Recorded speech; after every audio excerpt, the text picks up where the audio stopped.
내 전 재산 훔쳐서 도망가더니 겨우 이렇게 살려고 날 버렸어? 시장 안 골목에서 젊은 재벌이 한 여자에게 쏘아붙였습니다. 여자의 머리 위에는 무거운 쟁반이 올려져 있었고 앞뒤로 쌍둥이를 매달고 있었어요. 밑창 다른 신발, 해져서 구멍난 옷을 입은 여자의 몰골은 처참했습니다. 이 애들은 뭐야? 집 나가자마자 만난 놈 애들이야? 네, 맞아요. 저 같은 쓰레기한테 신경 끄고 가던 길 가세요. 3년 전 전처는 돈 많은 사람에게 가겠다며 전 재산 500만 원을 훔쳐 도망갔어요. 하지만 다른 남자의 아이까지 낳은 줄은 몰랐습니다. 그 모습을 본 순간 남자는 눌러왔던 분노가 터져 나왔어요. 그런데 이상합니다. 돈 많은 남자에게 가겠다며 집을 나간 여자가 왜 이 꼴로 살고 있는 걸까요? 아이들까지 업고 나와 일을 하는 전처에게는 어떤 사정이 있는 걸까요? 봄날 인생을 찾아주신 여러분, 정말 감사합니다. 좋아요 한번 눌러주시고 댓글에 인사 한번 나눠주세요. 생선 비린내와 참기름 고소한 내음이 뒤엉키고 좁은 골목마다 호객 소리가 쉴 틈 없이 울려 퍼지는 어느 시장. 그 허름한 시장 입구에 어울리지 않는 풍경이 하나 멈춰 섰습니다. 칠흑같이 윤이 나는 최고급 세단 한 대. 차문이 열리기도 전에 검은 양복 차림의 수행원 4명이 좌우로 도열했고 시장 상인들의 눈이 일제히 그쪽으로 쏠렸습니다.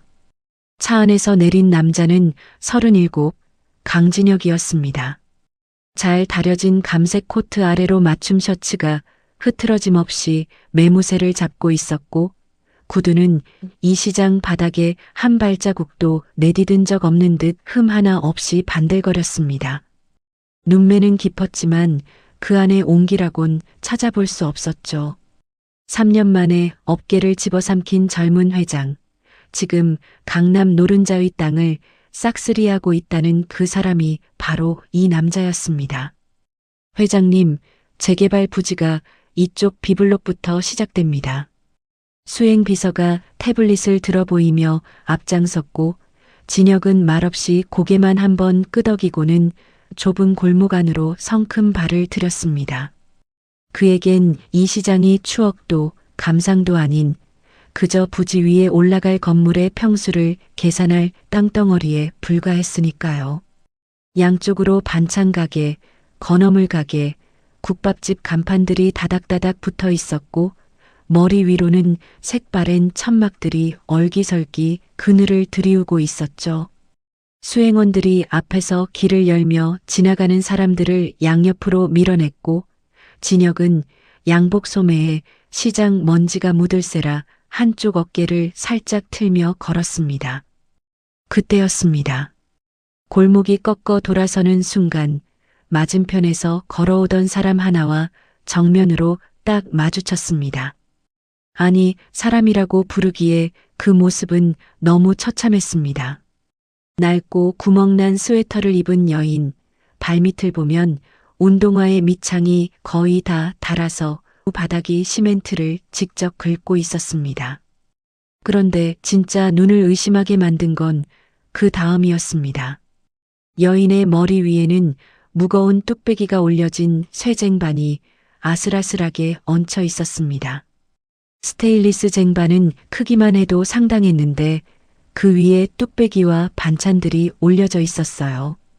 여인은 그 무게를 오직 제 머리와 양손으로 버티고 있었는데 손가락 끝이 하얗게 질려 바들바들 떨리고 있었습니다. 하지만 가장 숨이 막히는 건 그 무거운 쟁반을 이고도 여인의 앞가슴과 등에 포대기 2개가 동여매져 있다는 사실이었습니다. 앞쪽 포대기 안에서는 작은 아이의 발이 삐죽 나와 있었고 등 뒤에서도 또 하나의 아이가 포대기에 파묻힌 채 여인의 등을 꼭 붙잡고 있었습니다. 쌍둥이를 앞뒤로 매단 채 머리 위에 쇠쟁반이 쏟아질까봐 목을 꼿꼿이 세우고 한 발 한 발숨을 헐떡이며 걸어오고 있었던 겁니다. 야, 거기 비켜. 앞에 안 보여? 수행원 하나가 버럭 소리를 질렀습니다. 좁은 골목에서 마주오는 여인이 길을 막고 있었으니까요. 여인의 어깨가 움찔 떨렸습니다. 비키려 해도 양옆은 가게 좌판이 막고 있어 물러설 곳이 없었습니다. 여인이 몸을 옆으로 틀려는 순간 머리 위의 쟁반이 위태롭게 기울었고 여인은 간신히 중심을 잡으며 고개를 번쩍 들어 올렸습니다. 그 순간이었습니다. 강진혁의 걸음이 멈췄습니다. 시간이라는 게 진짜로 멈추는 순간이 있다면 아마 이런 것이겠죠. 주변의 호객 소리도 리어카 바퀴 소리도 참기름 내음도 전부 사라지고 진혁의 세상에는 오직 그 여자의 얼굴만 남았습니다. 볼이 움푹 꺼져 광대뼈가 도드라진 얼굴, 갈라진 입술, 한때 윤기 흐르던 머리카락은 푸석하게 엉겨 이마에 들러붙어 있었습니다. 하지만 그 안에서 진혁이 세상 누구보다 잘 아는 눈동자 하나가 정확히 자신을 올려다보고 있었습니다. 이수연. 3년 전 자신의 전 재산이었던 500만 원을 통째로 훔쳐서 어둠 속으로 사라졌던 그 여자였습니다. 수연도 진혁을 알아봤습니다. 그 순간 여인의 얼굴은 굳어버렸습니다. 입술이 파르르 떨리기 시작했고 동공이 공포에 질려 한없이 커졌습니다. 그 반응을 본 진혁의 입꼬리가 천천히 잔인할 만큼 느리게 올라갔습니다. 이게 누구야? 진혁의 목소리는 낮았습니다. 감정이 없는 것처럼 들릴 만큼 고요했지만 그 고요함 속에 3년치 배신감과 분노가 빽빽하게 눌려 있었죠. 진혁이 한 걸음 다가섰습니다. 수연의 어깨가 한 뼘은 움츠러들었습니다. 내 피 같은 500만 원 훔쳐 도망가서 딴 놈이랑 호강할 줄 알았더니 그 무거운 쟁반이나 이고 이 바닥을 기어 다니려고 나를 버렸어? 그 말이 좁은 골목 안에서 메아리 치듯 울렸습니다. 주변 상인들의 시선이 일제히 두 사람에게로 꽂혔고 수연의 눈가에 순식간에 눈물이 차올랐습니다. 하지만 수연은 이를 악물었습니다. 떨리는 두 손으로 머리 위 쟁반을 간신히 붙든 채 고개를 떨구며 진혁의 시선을 피했습니다. 쇠쟁반이 아슬아슬하게 기울었고 수연의 앞가슴에 메인 포대기 안에서 새 살배기 시은이가 잠결에 칭얼거리며 고개를 비틀었습니다. 등 뒤에 시우도 엄마의 심장 소리가 미친 듯이 빨라진 걸 느꼈는지 포대기 속에서 몸을 꿈틀거렸습니다. 진혁의 시선이 그 아이들에게로 향하는 순간 수연의 눈동자가 걷잡을 수 없는 공포로 흔들렸습니다. 진혁의 시선이 수연의 앞가슴에 메인 포대기 안으로 천천히 내려갔습니다. 포대기 틈 사이로 보이는 작고 둥근 볼, 잠결에 칭얼대며 입을 오물거리는 아이의 얼굴이었습니다. 그리고 등 뒤에도 아이가 한 명 더. 쌍둥이였습니다. 진혁의 턱이 미세하게 굳었습니다. 3년입니다. 이 여자가 자신을 버리고 사라진 게 정확히 3년 전이었고 저 아이들은 어림잡아도 2~3살 안팎이었습니다. 계산이 맞았습니다. 아니, 진혁의 머릿속에서는 너무나 완벽하게 맞아떨어졌습니다. 이 여자는 자신의 전 재산을 들고 도망치자마자 곧바로 다른 남자의 품에 안겨 저 아이들을 가진 거라고. 자기가 피를 토하며 빈 방바닥을 주먹으로 내리치던 그 시간에 이 여자는 다른 남자의 품속에서 웃고 있었을 거라고. 그 생각이 머리를 채우는 순간 진혁의 관자놀이 위로 핏줄이 붉어졌습니다. 3년간 이를 갈며 삼켜왔던 배신감이 위산처럼 목구멍까지 치밀어 올랐죠. 수연은 그 시선을 느꼈습니다. 진혁의 눈이 아이들 위에 머무는 그 1초가 수연에게는 심장이 10번은 뛰고도 남을 시간이었습니다. 수연이 반사적으로 움직였습니다. 머리 위에 쟁반이 기우뚱하는 것도 잊은 채 한 손으로 앞쪽 포대기를 끌어당겨 시은이의 얼굴을 가슴팍 깊숙이 파묻었고 몸을 비틀어 등 뒤에 시우마저 진혁의 시야에서 벗어나게 했습니다. 그 바람에 쟁반 위에 도시락 하나가 삐딱하게 밀렸지만 수연은 아랑곳하지 않았습니다. 사람 잘못 보셨습니다. 제발 그냥 지나가 주세요. 수연의 목소리가 떨리고 있었습니다. 애써 모르는 사람인 척, 남남인 척 하려 했지만 이미 눈가에 차오른 눈물이 그 거짓말을 배신하고 있었죠. 진혁이 피식 웃었습니다. 웃음이라기보다는 차라리 헛웃음에 가까웠습니다. 잘못 보긴. 이수현, 내가 네 얼굴을 못 알아볼 것 같아? 한 걸음, 또 한 걸음. 진혁이 수연 쪽으로 거리를 좁혔습니다. 수연은 뒷걸음질을 치려 했지만 등 뒤는 좁은 골목의 막다른 벽이었고 머리 위 쟁반의 무게가 발걸음을 붙잡았습니다. 도망칠 수 없었습니다. 너 좋다고 데려간 그 대단한 새 남자가 얼마나 무능하길래 앞뒤로 아이를 둘이나 매달고 밥 배달이나 하고 살아? 그 말은 비수였습니다. 진혁 자신도 모르게 가장 아픈 곳을 정확히 찔러 넣는 독이 묻은 비수였죠. 수연의 입술이 파르르 떨렸습니다. 하지만 수연은 고개를 숙인 채 아무 말도 하지 않았습니다. 뭐라고 대꾸를 하는 순간 울음이 터져 나올 것 같았으니까요. 진혁은 그 침묵이 더 미웠습니다. 이 여자가 할 말이 없어서 입을 다문 거라고 생각했습니다. 제 죄를 아니까 고개를 못 드는 거라고요. 널 호강시켜준다던 그놈은 이 혹덩이들만 남기고 도망이라도 갔나 보지. 진혁이 한마디를 더 박아 넣었습니다. 그 말이 떨어지는 순간 수연의 어깨가 한번 크게 떨렸습니다. 어금니를 꽉 깨무는 소리가 수연의 턱 안쪽에서 그득하게 울렸고 깨문 입술 사이로 피가 얇게 배어 나왔습니다. 수연의 심장 위에서 시은이가 잠결에 고개를 비틀었고 등 뒤에 시우가 더운 숨을 후후 내쉬며 엄마의 목덜미를 적셨습니다. 수연이 고개를 들었습니다. 눈가는 벌겋게 젖어 있었지만 그 안에서 어떤 결기 같은 것이 쓰러지지 않고 버티고 있었습니다. 네, 맞아요. 그 사람 아이들이에요. 그러니까 저 같은 쓰레기한테 신경 끄고 가던 길 가세요. 수연이 스스로 쓰레기라고 말한 순간 수연의 눈에서 눈물 한 줄기가 볼을 타고 흘러내렸습니다. 다른 남자의 아이. 그 말이 수연의 입에서 직접 나오자 진혁의 눈동자에 금이 갔습니다. 알고 있었습니다. 이 여자가 돈을 들고 다른 남자에게 갔다는 걸 머리로는 3년 전부터 알고 있었습니다. 그런데 막상 그 입으로 직접 확인을 받으니 3년간 가까스로 덮어뒀던 상처 위에 소금이 한 줌 뿌려지는 느낌이었습니다. 숨이 막혔고 그 숨막힘이 분노로 변하는 데는 1초도 걸리지 않았습니다. 진혁의 목소리가 한층 더 가라앉았습니다.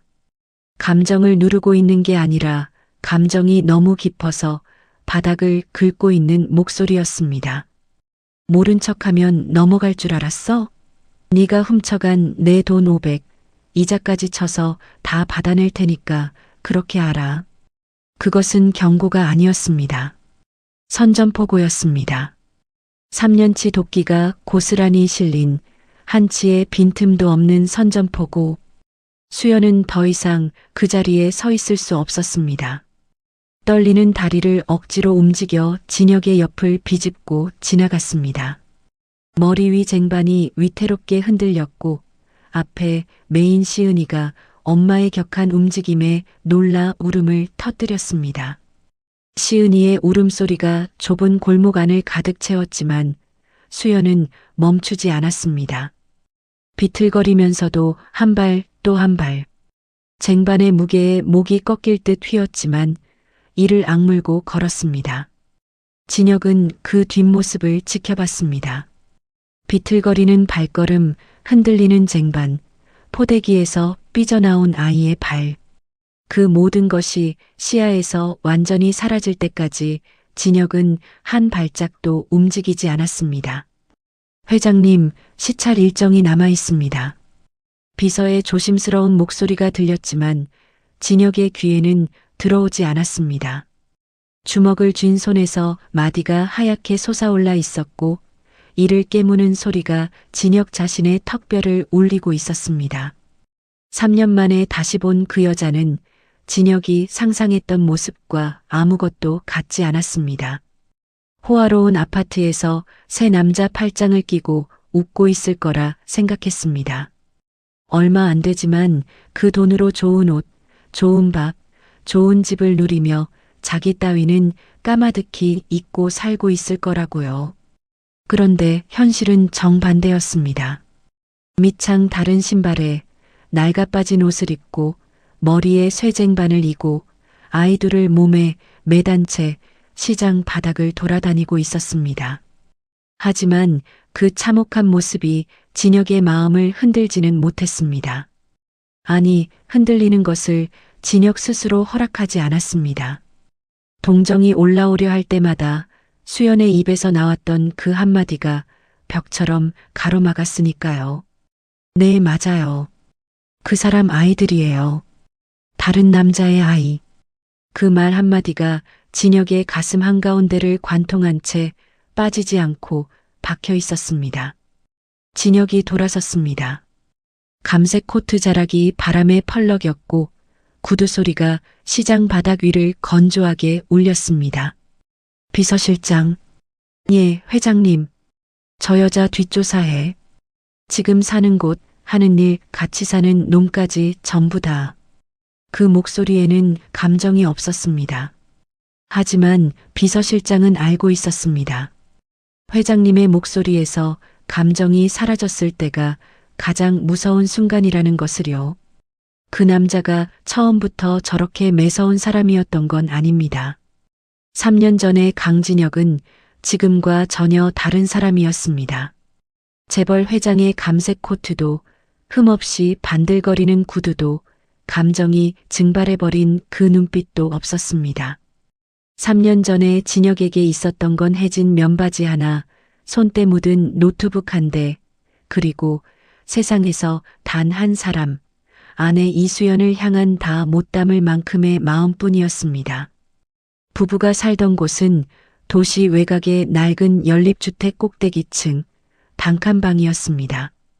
장판은 군데군데 들떠 있었고 여름이면 벽 틈으로 벌레가 기어들어왔으며 겨울이면 외풍이 심해 이불을 두 겹으로 덮어도 코끝이 시렸습니다.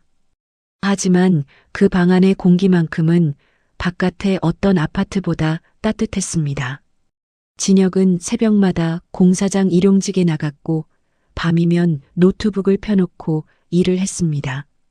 쪼개고 쪼개서 모은 돈은 전부 낡은 통장 하나에 차곡차곡 들어갔고 수연은 그 통장을 남편 몰래 꺼내보며 숫자가 한 자리씩 늘어날 때마다 혼자 웃었습니다. 대단한 금액이 아니었습니다. 남들이 보면 너무 적은 돈이었지만 이 부부에게는 그게 전부였고 그래서 그게 전부인 것만으로도 충분했습니다. 그러던 어느 날이었습니다.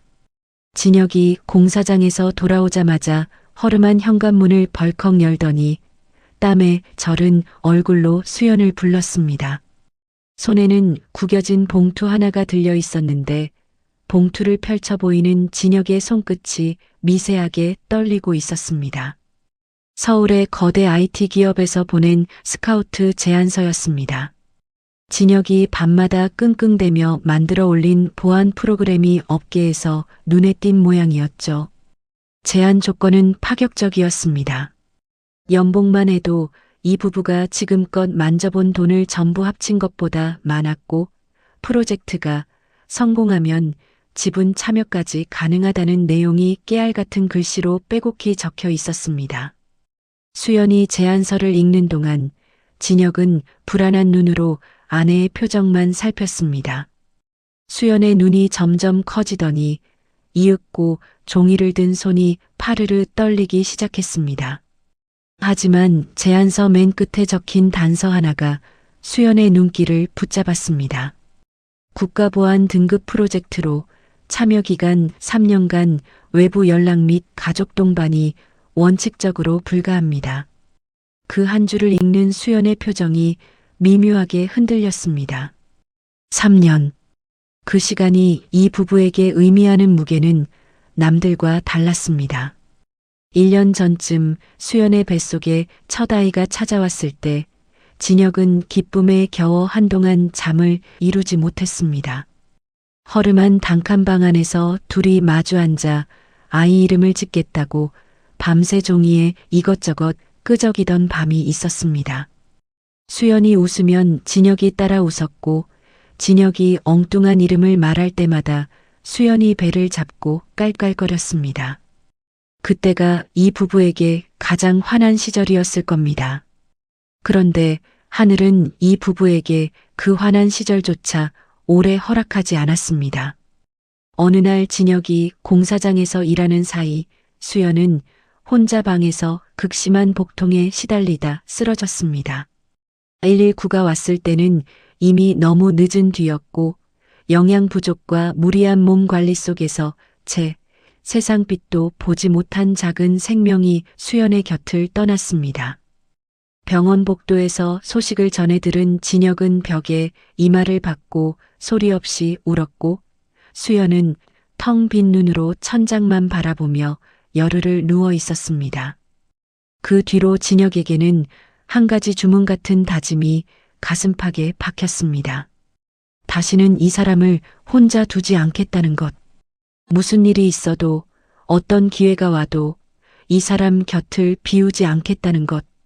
그 다짐은 서울에서 날아온 이 화려한 제안서보다 무거웠습니다.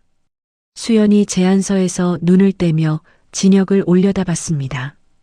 그 눈 안에 여러 가지 감정이 섞여 있었습니다. 기쁨도 있었고 두려움도 있었고 그리고 이미 답을 짐작하고 있는 듯한 서글픔도 묻어 있었습니다. 진혁이 수연의 손에서 제안서를 조심스럽게 뺏어들더니 아내가 보는 앞에서 거침없이 반으로 접었습니다.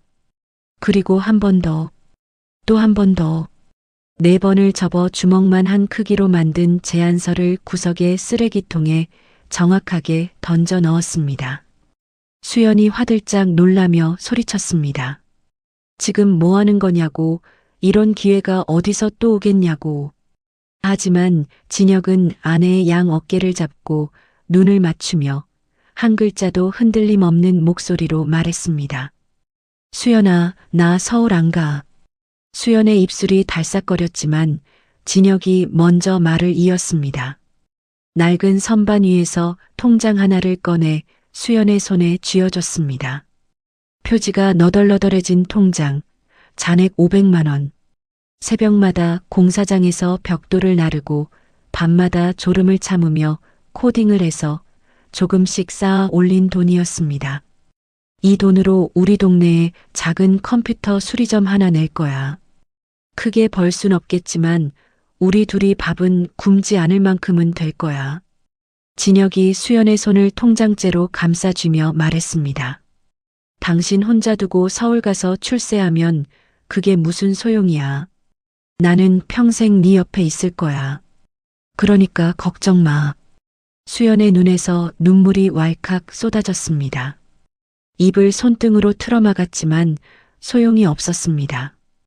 울음이 목 안에서부터 비어져 나와 어깨를 들썩이게 했고 수연은 결국 진혁의 가슴에 이마를 묻고 한참을 울었습니다. 미안해서 울었습니다. 고마워서 울었습니다. 그리고 이 사람의 날개를 자기가 꺾고 있다는 생각에 숨이 막혀서 울었습니다. 진혁은 그런 수연의 등을 토닥이며 아무 말 없이 안아주었습니다. 창밖으로 연립주택 옥상 위에 하늘이 보였습니다. 좁고 허름한 방이었지만 그 안에 들어찬 두 사람의 온기만큼은 어떤 넓은 집보다 충만했습니다. 이것이 3년 전의 강진혁이었습니다. 제 모든 것을 기꺼이 내려놓고 아내의 곁을 지키는 것만으로 세상을 다 가진 줄 알았던 남자.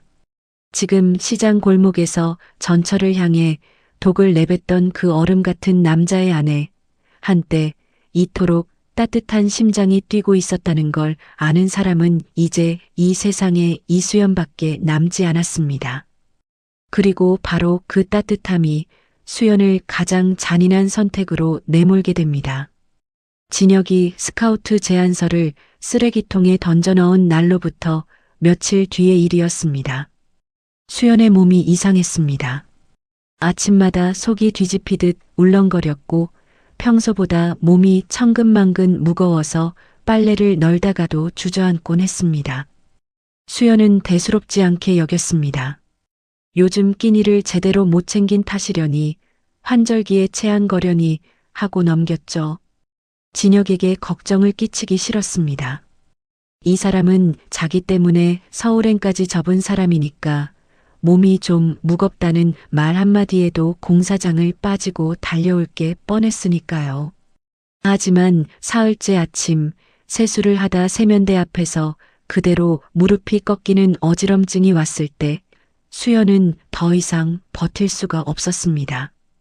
진혁이 새벽 일용직에 나간 빈 방에서 혼자 겉옷을 걸치고 동네 끝자락에 있는 작은 산부인과를 찾아갔습니다. 산부인과라니. 수연의 발걸음이 병원 앞에서 한 박자 멈췄습니다. 1년 전 이 병원과 똑같은 하얀 복도에서 들었던 말이 귓가에 되살아났습니다. 죄송합니다. 아이 심장이 멈췄습니다. 그 한마디에 세상이 꺼졌던 날, 병원을 나서던 날의 공기가 아직도 피부 위에 남아있는 것 같았습니다. 수연은 심호흡을 한 번 하고 병원 문을 밀었습니다. 설마 하는 마음 반, 아닐 거라는 마음 반이었습니다. 체한 거겠지. 아니면 위가 안 좋은 거겠지. 그렇게 스스로를 달래며 진료실 의자에 앉았습니다. 초음파 젤리가 배 위에 닿았을 때 수연은 모니터를 보지 않으려 했습니다. 눈을 질끈 감았습니다. 1년 전에도 이 자세였고 이 차가운 젤리 느낌이었고 그리고 돌아온 건 침묵과 의사의 한숨이었으니까요. 그런데 이번에는 달랐습니다. 모니터에서 소리가 났습니다. 작고 빠른 심장 소리. 두두두두, 두두두두. 콩알만 한 심장이 세상에 있다고, 여기에 있다고 외치는 소리였습니다. 수연이 저도 모르게 눈을 떴습니다. 어머나. 의사가 먼저 작은 탄성을 내뱉었습니다. 모니터 위에 찍힌 것은 하나가 아니었습니다. 조그만 콩 같은 형체가 나란히 둘 각각의 심장이 제 박자로 힘차게 뛰고 있었습니다. 이수연님 쌍둥이에요. 여기 이쪽이 한 명, 그리고 바로 옆에 한 명 더. 두 심장 다 아주 힘차게 뛰고 있어요. 수연은 아무 말도 할 수 없었습니다. 모니터 속 두 개의 콩알을 바라보는 눈에서 눈물이 소리 없이 흘러내렸습니다. 입을 벌렸지만 말 대신 숨만 가쁘게 새어나왔고 두 손이 무의식적으로 자기 배 위를 어루만졌습니다. 살아있었습니다. 1년 전에 하늘이 데려간 그 자리에 이번에는 둘이나 찾아와 준 겁니다. 수연의 머릿속에 진혁의 얼굴이 떠올랐습니다. 이 소식을 들으면 이 사람이 얼마나 좋아할까? 아이 이름을 짓자며 밤새 종이에 끄적이던 그 밤처럼 이번에는 두 개의 이름을 써야 한다며 얼마나 들뜰까? 수연은 손등으로 눈물을 훔치며 웃었습니다. 진료실 안에서 혼자 웃고 혼자 우는 여자가 이상해 보였을 수도 있지만 그 순간만큼은 세상의 모든 행복이 자기 배 안에 들어와 있는 것 같았습니다. 하지만 의사의 표정이 변하고 있었습니다. 초음파 화면을 좀 더 자세히 들여다보던 의사의 미간에 주름이 깊어졌고 마우스를 클릭하는 손가락이 느려졌습니다. 수연은 그 미묘한 변화를 놓치지 않았습니다. 1년 전에도 의사가 똑같은 표정을 지었으니까요. 웃음이 거치고 침묵이 내려앉고 그 다음에 세상을 무너뜨리는 말이 나오는 그 순서를 수연의 몸은 기억하고 있었습니다. 선생님, 왜 그러세요? 아이들 괜찮은 거 맞죠? 수연의 목소리가 가늘어졌습니다. 의사가 초음파 기기를 내려놓고 수연을 바라봤습니다. 이수연님, 아이들 심장은 건강합니다. 그건 분명해요. 그런데 산모 쪽 상태가 많이 좋지 않습니다. 자궁경관무력증? 의사의 입에서 나온 진단명이었습니다. 쉽게 말하면 아이들을 지탱하는 자궁 입구의 힘이 너무 약해서 지금 상태로는 아이들의 무게를 버텨낼 수가 없다는 뜻이었습니다. 거기에 심한 영양실조까지 겹쳐 있었습니다. 산모의 몸이 자기 하나도 제대로 먹여 살리지 못하는 상태에서 두 생명을 품고 있으니 언제 무슨 일이 일어나도 이상하지 않다는 거였죠. 당장 입원하셔서 자궁경부 봉축술을 받으셔야 합니다. 수술 후에도 최소 달수를 채울 때까지 안정을 취해야 하고요. 솔직하게 말씀드리면 지금 이 상태로 일상생활을 계속하시면 산모도 아이들도 장담하기 어렵습니다. 의사의 목소리는 담담했지만 그 담담함이 오히려 문장의 무게를 짓눌렀습니다. 장담하기 어렵다. 그 말이 수연의 귀 안에서 메아리 쳤습니다. 수연이 양손으로 자기 배를 감싸 쥐었습니다. 조금 전까지 세상을 다 가진 것 같던 그 두 손이 지금은 부들부들 떨리고 있었습니다. 입원하면 비용이 얼마나 나올까요? 수연의 입에서 나온 첫 질문은 아이의 상태가 아니라 돈이었습니다. 그것이 이 여자가 살고 있는 현실이었습니다. 의사가 잠시 뜸을 들이다 대략의 견적을 적어 내밀었습니다. 수술비, 입원비, 약제비, 고위험 임산부 관리비. 항목들이 줄줄이 나열된 종이 맨 아래에 찍힌 합산 숫자를 보는 순간 수연의 동공이 멈췄습니다. 수백만 원. 남편이 새벽마다 공사장에 나가 벽돌을 쌓고 밤마다 잠을 줄여가며 일해서 몇 년에 걸쳐 모은 돈을 쓸 수는 없었습니다. 서울행을 포기하고 동네에 작은 가게를 열겠다며 들떠있는 남편. 진혁에게 남은 전 재산이자 이 가난한 부부의 유일한 안전망이자 미래 전체가 그 숫자 안에 들어 있었습니다. 수연은 한참 동안 그 종이를 내려다봤습니다. 글자가 흐려졌다가 또렷해졌다가를 반복했는데 종이가 흔들리는 게 아니라 수연의 눈에 눈물이 차올랐다 빠졌다를 반복하고 있었던 겁니다. 초음파 사진 한 장을 가슴에 꼭 쥐고 병원을 나선 수연의 발걸음은 올 때와 완전히 달라져 있었습니다. 올 때는 체한 줄 알고 가벼운 마음이었는데 돌아가는 길에는 기쁨과 공포가 동시에 두 어깨를 짓누르고 있었습니다. 오른손에는 두 개의 심장이 찍힌 초음파 사진이, 왼손에는 병원비 견적서가 들려 있었습니다. 기적과 벼랑 끝이 같은 날 한꺼번에 찾아온 겁니다. 연립주택으로 돌아오는 골목길에서 수연은 걸음을 멈추고 하늘을 올려다봤습니다. 봄인데도 그 하늘이 유난히 무거워 보였습니다. 입술을 꽉 깨물었지만 이번에는 눈물이 멈추지 않았습니다. 진혁이 이 사실을 알게 되면 어떻게 될지 수연은 너무나 선명하게 그릴 수 있었습니다. 그 사람은 가게를 포기할 겁니다. 500만 원 전부를 병원비로 내놓을 겁니다. 그리고 또다시 공사장을 전전하며 빈 통장을 안고 아내의 병실 복도에서 라면 한 그릇으로 끼니를 때우며 자기 인생을 전부 수연에게 쏟아부을 겁니다.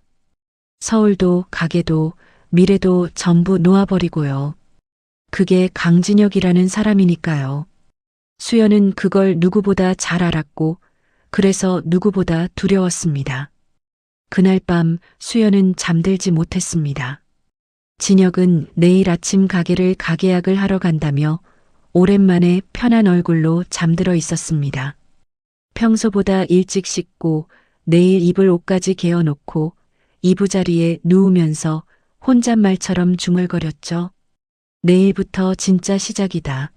가게 간판은 뭘로 할까? 수연이 좋아하는 색으로 하자.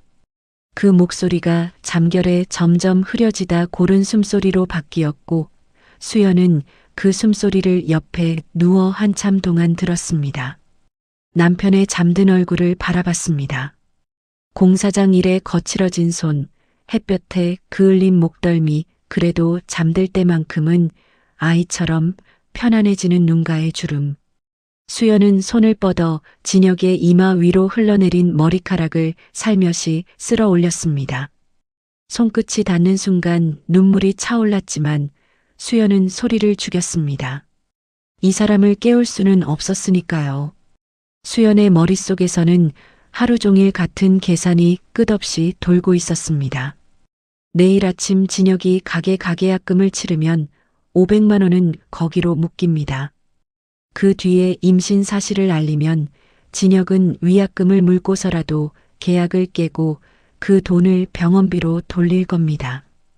그리고 수술비를 내고 나면 통장은 텅 비고 가게도 없고 서울 제안은 이미 찢어버렸으니 남는 건 빈손뿐입니다.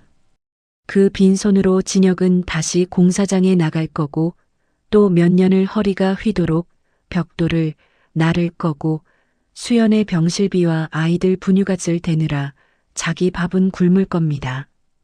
그 그림이 너무 선명해서 수연은 견딜 수가 없었습니다. 이 사람은 천재입니다. 밤마다 허름한 노트북 앞에서 만들어낸 프로그램 하나가 서울의 거대 기업을 움직인 사람입니다. 이런 좁은 동네에서 컴퓨터 수리점이나 하며 평생을 보낼 사람이 아닙니다.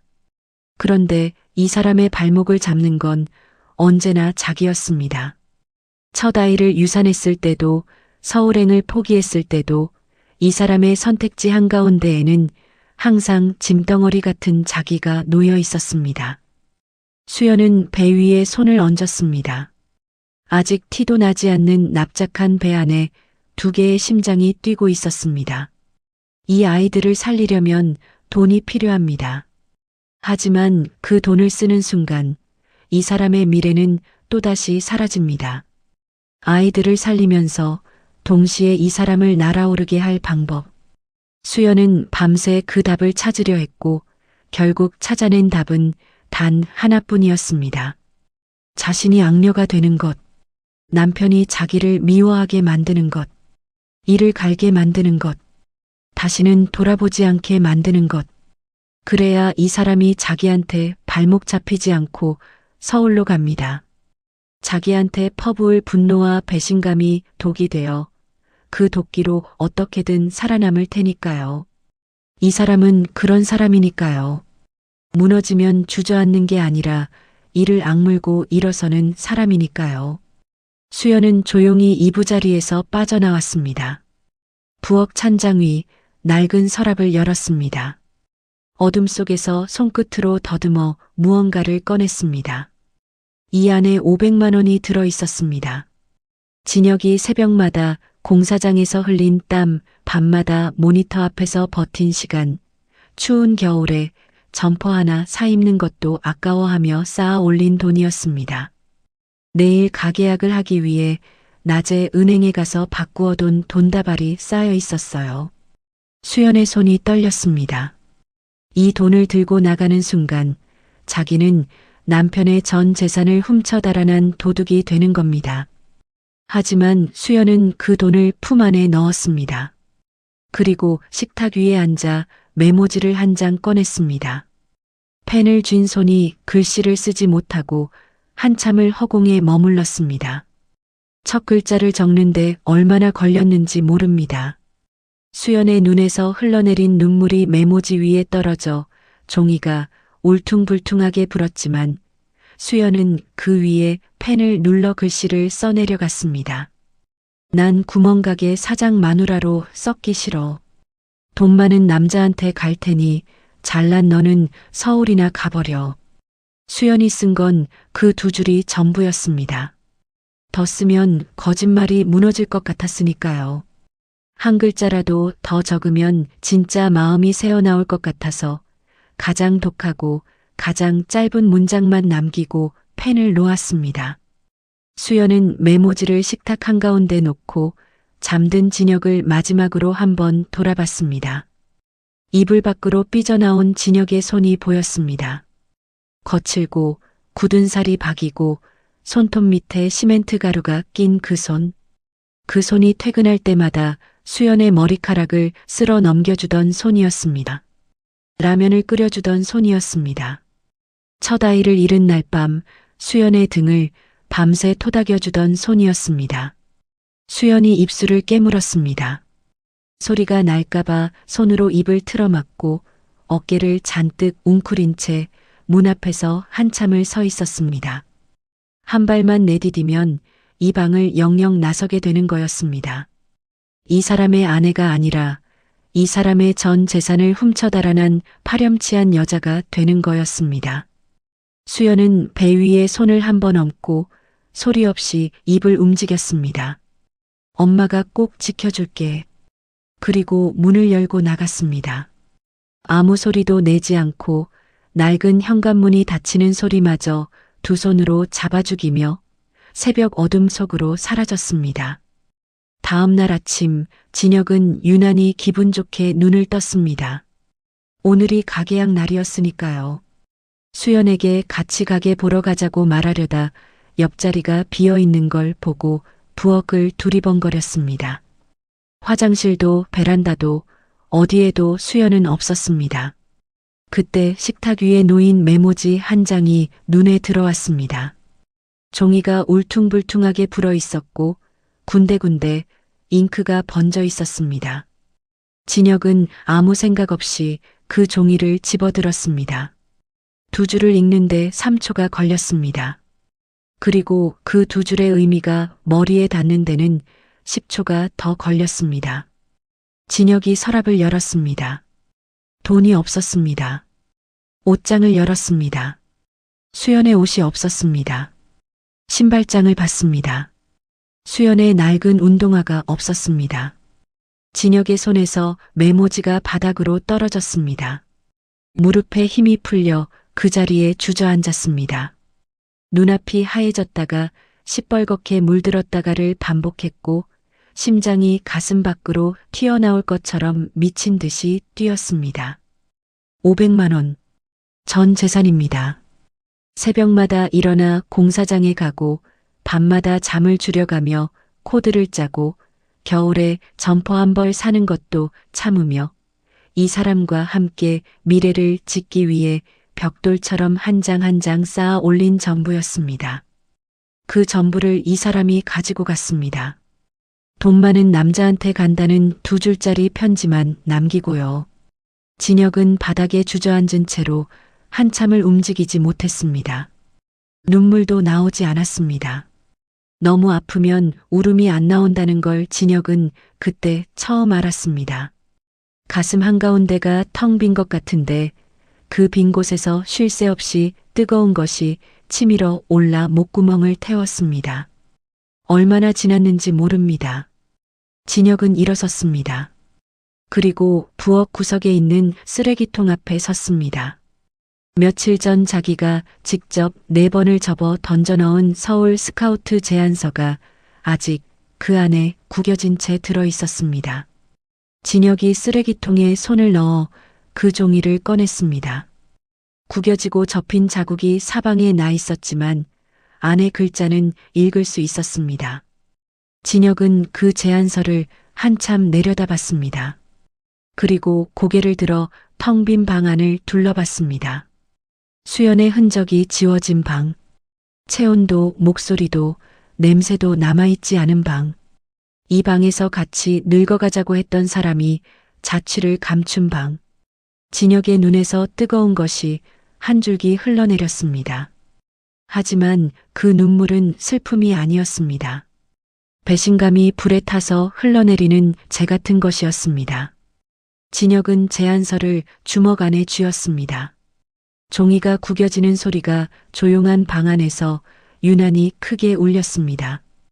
그날 오후 진혁은 단칸방 열쇠를 집주인에게 반납하고 배낭 하나만 맨 채 기차역에 섰습니다. 주머니에는 구겨진 제안서 한 장, 그리고 수연이 남긴 편지 한 장. 가진 것이라고는 그 2장의 종이와 가슴 안에서 시뻘겋게 타오르는 도끼뿐이었습니다. 서울행 기차가 플랫폼으로 들어왔습니다. 진혁은 뒤를 돌아보지 않았습니다. 다시는 돌아보지 않겠다고 이 자리에서 마음을 굳혔습니다. 이 배신감을, 이 분노를 한 방울도 흘리지 않고 전부 도구로 삼키겠다고요. 기차 문이 닫혔습니다. 창밖으로 작은 역이 멀어져 갔고 진혁이 수연과 함께 살던 동네가 점점 작아지다 끝내 시야에서 사라졌습니다. 같은 시각 그 동네에서 멀지 않은 종합병원 응급실. 수연은 피가 섞인 구토를 하며 들것에 실려 들어가고 있었습니다. 아직 티도 나지 않는 배를 감싸 안은 채 수연의 입에서 흘러나온 말은 단 한마디였습니다. 아이들 살려주세요. 제발이요. 남편이 서울로 떠나는 그 시간 아내는 병원에 실려가고 있었습니다.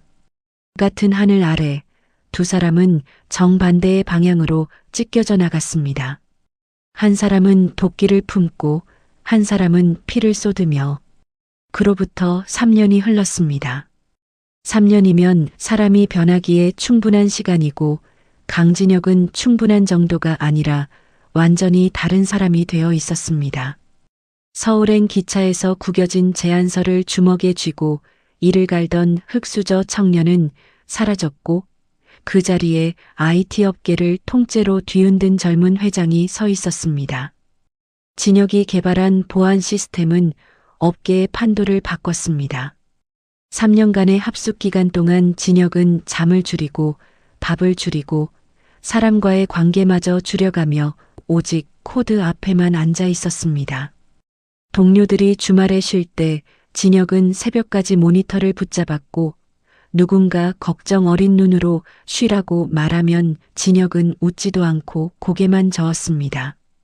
쉬면 생각이 나니까요. 멈추면 그 여자의 얼굴이 떠오르니까요. 그래서 멈추지 않았습니다. 배신감을 휘발유 삼아 분노를 엔진 삼아 3년을 미친 듯이 달렸습니다. 그 결과가 지금의 강진혁이었습니다. 강남 한복판 최상층 펜트하우스, 통유리 너머로 서울의 야경이 발밑에 깔려 있었고 거실 한쪽 벽면을 가득 채운 모니터에는 실시간 주가와 프로젝트 진행률이 쉴 새 없이 깜빡이고 있었습니다. 이 도시의 절반이 이 남자의 기술 위에서 돌아가고 있다고 해도 과언이 아니었죠. 하지만 이 넓은 펜트하우스 안에서 진혁이 내려놓은 것이 하나 있었습니다. 웃음이었습니다. 직원들 사이에서는 조용한 소문이 돌았습니다. 회장님이 웃는 걸 본 사람이 없다고. 회식 자리에서도 수십억짜리 계약이 성사된 날에도 진혁의 입꼬리는 수평선을 넘은 적이 단 한 번도 없었습니다. 그런 진혁이 오늘 낮에 시장에서 돌아온 뒤로 서재에 들어앉아 2시간째 나오지 않고 있었습니다. 비서실장이 조심스럽게 서재 문을 노크했습니다. 회장님, 지시하신 사항 보고 드려도 되겠습니까? 안에서 짧은 대답이 돌아왔고 비서실장이 문을 열고 들어섰습니다. 서재 안은 불이 꺼져 있었고 통유리창 너머로 들어오는 도시의 불빛만이 진혁의 윤곽을 희미하게 비추고 있었습니다. 진혁은 가죽 의자에 기대 앉은 채 창밖을 보고 있었는데 그 옆모습이 무언가를 곱씹고 또 곱씹는 사람의 것이었습니다. 비서실장이 태블릿을 펼쳐보고를 시작했습니다. 이수연 현재 시장 안쪽 골목 백반집에서 일을 하고 있습니다. 진혁의 표정이 움직이지 않았습니다. 비서실장이 말을 이었습니다. 거주지는 시장에서 도보 20분 거리에 있는 쪽방촌입니다. 보증금 없는 옥탑방인데 건물 자체가 재개발 대상 지역이라 관리가 전혀 안 되고 있습니다. 보일러 고장, 벽면 곰팡이, 누수까지 민원 기록이 수십 건인데 건물주가 방치하고 있는 상황이고요. 진혁의 손가락이 의자 팔걸이 위에서 미세하게 두드려졌습니다. 그것이 유일한 반응이었습니다. 동거 남성은 확인되지 않았습니다. 주변 상인들 탐문 결과 이수연 씨는 3년간 쌍둥이 아이들과 살고 있으며 남자가 드나드는 걸 본 사람은 아직 파악이 되지 않고 있습니다. 그 대목에서 진혁의 눈빛이 한순간 흔들렸습니다. 남자가 없다. 그 말이 머릿속에 스치자 오늘 낮 시장에서 수연이 했던 말이 겹쳐 올랐습니다. 네, 맞아요. 그 사람 아이들이에요. 그렇다면 아이들 압이란 놈은 아이들만 낳겨놓고 이미 사라진 거란 말인가. 진혁의 입안에서 어금니 갈리는 소리가 낮게 울렸습니다. 진혁이 천천히 입을 열었습니다. 날 버리고 가더니 꼴 좋군. 그 한마디에 감정이 몇 겹이나 접혀 있었는지 비서실장은 감히 헤아릴 수 없었습니다. 조소 같기도 했고 자조 같기도 했고 그 밑바닥 어딘가에 비서실장도 알아채지 못할 만큼 얇은 무언가가 한 겹 깔려 있었지만 진혁 스스로도 그것의 정체를 인정할 생각은 없어 보였습니다. 진혁이 의자에서 일어섰습니다. 법무팀 수석 변호사 연결해. 비서실장이 즉시 전화를 돌렸고 몇 분 뒤 서재 안에 진혁과 법무팀 수석 변호사의 목소리가 스피커폰을 통해 마주했습니다. 진혁의 지시는 짧고 정확했습니다. 3년 전 이수연이라는 여자가 자신의 현금 500만 원을 절취하여 도주했다. 공소시효 내에 해당하니 절도죄로 형사 고발을 진행하라. 민사 손해배상도 병행해서 원금의 3년치 이자, 정신적 피해 위자료까지 전부 청구하라. 한 푼도 봐주지 말고 법이 허락하는 선에서 바닥까지 조여라. 변호사가 확인 질문을 몇 가지 했고 진혁은 일일이 답한 뒤 통화를 끊었습니다. 그리고 서재 창문 앞에 서서 아래를 내려다봤습니다. 수십 층 아래 도시의 불빛이 별처럼 깔려 있었고 그 불빛들 사이 어딘가에 보일러도 안 되는 쪽방에서 아이 둘을 끌어안고 떨고 있을 여자가 있었습니다. 진혁은 코트를 집어들었습니다. 직접 가봐야겠어. 비서실장이 눈을 크게 떴습니다. 회장님, 지금 밤입니다. 내일 아침 법무팀이 움직이면 되는 일인데 직접 나가실 필요까지는. 그 여자가 3년간 어떤 꼴로 살았는지 내 눈으로 봐야겠어. 내 돈 훔쳐가지고 나가서 바로 아이까지 낳고 살다니. 이게 말이 돼? 진혁의 목소리에는 더 이상의 논의를 허락하지 않는 무게가 실려 있었습니다.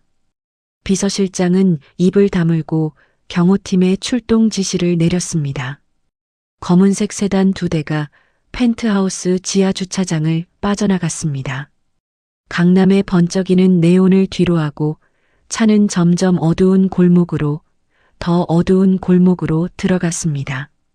고급 아파트 단지가 사라지고 빌라가 나타나고 빌라마저 사라지면 낡은 연립주택과 슬레이트 지붕들이 다닥다닥 이어지는 풍경이 차창 너머로 펼쳐졌습니다. 차가 더 이상 들어갈 수 없는 좁은 골목 입구에서 멈췄습니다. 진혁이 차 문을 열고 내렸을 때 코끝을 찌른 건 하수구 냄새였습니다. 가로등은 3개 중 하나만 켜져 있었고 그마저도 깜빡거리며 골목을 불안하게 비추고 있었습니다. 진혁은 그 골목 안으로 걸어 들어갔습니다. 경호원 둘이 뒤를 따랐고 진혁의 감색 코트가 축축한 골목바람에 펄럭였습니다. 구두 밑에서 무릉덩이가 찰박거릴 때마다 진혁의 미간이 미세하게 좁혀졌지만 발걸음은 멈추지 않았습니다. 비서실장이 안내한 주소지 건물 앞에 도착했을 때 진혁은 고개를 들어 건물을 올려다봤습니다. 건물이라 부르기에도 민망한 3층짜리 구조물이었습니다. 외벽 페인트는 벗겨질 대로 벗겨져 속살이 드러나 있었고 1층 입구의 철문은 녹이 슬어 반쯤 열린 채 방치되어 있었습니다. 그리고 그 건물 꼭대기 옥상 위에 벽돌과 슬레이트로 어거지로 올린 옥탑방 하나가 쪼그리고 앉아 있었습니다. 창문으로 희미한 불빛이 새어나오고 있었는데 그것이 이 건물에서 유일하게 사람이 살고 있다는 증거였습니다. 진혁이 녹슨 계단을 올라가기 시작했습니다. 계단은 한 발을 내디딜 때마다 삐걱거렸고 벽에는 습기가 배어 손을 대면 축축하게 묻어 나왔습니다. 3층을 지나 옥탑으로 올라가는 마지막 계단 앞에 섰을 때 진혁의 발걸음이 잠깐 멈췄습니다. 옥탑방 문 너머에서 아이의 가느다란 울음소리가 새어나오고 있었습니다. 그리고 그 울음 사이로 여자의 낮은 목소리가 겹쳤습니다. 쉬쉬, 괜찮아. 엄마가 여기 있어. 떨리면서도 아이를 달래는 목소리. 진혁은 그 소리를 듣고도 표정을 바꾸지 않았습니다. 이 문 안에 있는 건 자기를 배신한 여자이고 다른 남자의 아이들이라고 가슴 안에서 뜨거운 것이 올라오는 걸 이를 악물고 눌러 담았습니다. 진혁이 옥탑방 문 앞에 섰습니다. 녹슨 손잡이에 손을 올렸습니다. 문이 열렸습니다. 잠금장치고 뭐고 없었습니다. 진혁이 손잡이를 돌리자 녹슨 경첩이 끼익 소리를 내며 안쪽으로 밀렸고 그 틈 사이로 방 안의 공기가 밀려 나왔습니다. 습기와 곰팡이 그리고 아이의 땀 냄새가 뒤섞인 공기였습니다. 진혁의 미간이 저절로 찌푸려졌습니다. 방이라고 부를 수 있는 것인지조차 모를 공간이었습니다. 2평이 채 안 되는 크기에 벽지는 곰팡이로 얼룩져 본래 무슨 색이었는지 알아볼 수 없었습니다. 천장 한쪽에서 물이 새는지 양동이가 하나 놓여 있었고 그 안에 고인 물에서 비린 냄새가 올라왔습니다. 형광등은 수명이 다해가는지 지지직거리며 불빛이 끊임없이 떨렸고 그 불안한 빛 아래로 방 안의 전부가 드러났습니다. 가구라고 할 것이 거의 없었습니다. 구석에 팔걸이가 부러진 미니 서랍장 하나, 그 옆으로 아이 옷까지 몇 벌이 쌓여 있었고 맞은편 벽에는 물기 있는 수건이 못에 걸린 채 늘어져 있었습니다.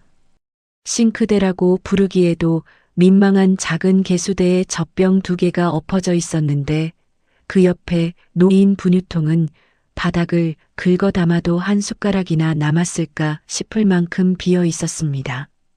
하지만 진혁의 시선을 가장 먼저 붙잡은 건 방바닥이었습니다. 보일러가 나간 지 오래된 게 분명했습니다. 방바닥에서는 온기는커녕 냉기가 올라오고 있었습니다. 그 얼음장 같은 바닥 위에 깔린 얇은 이불 하나, 그 이불 안에서 수연이 2 아이를 가슴에 품고 웅크리고 있었습니다.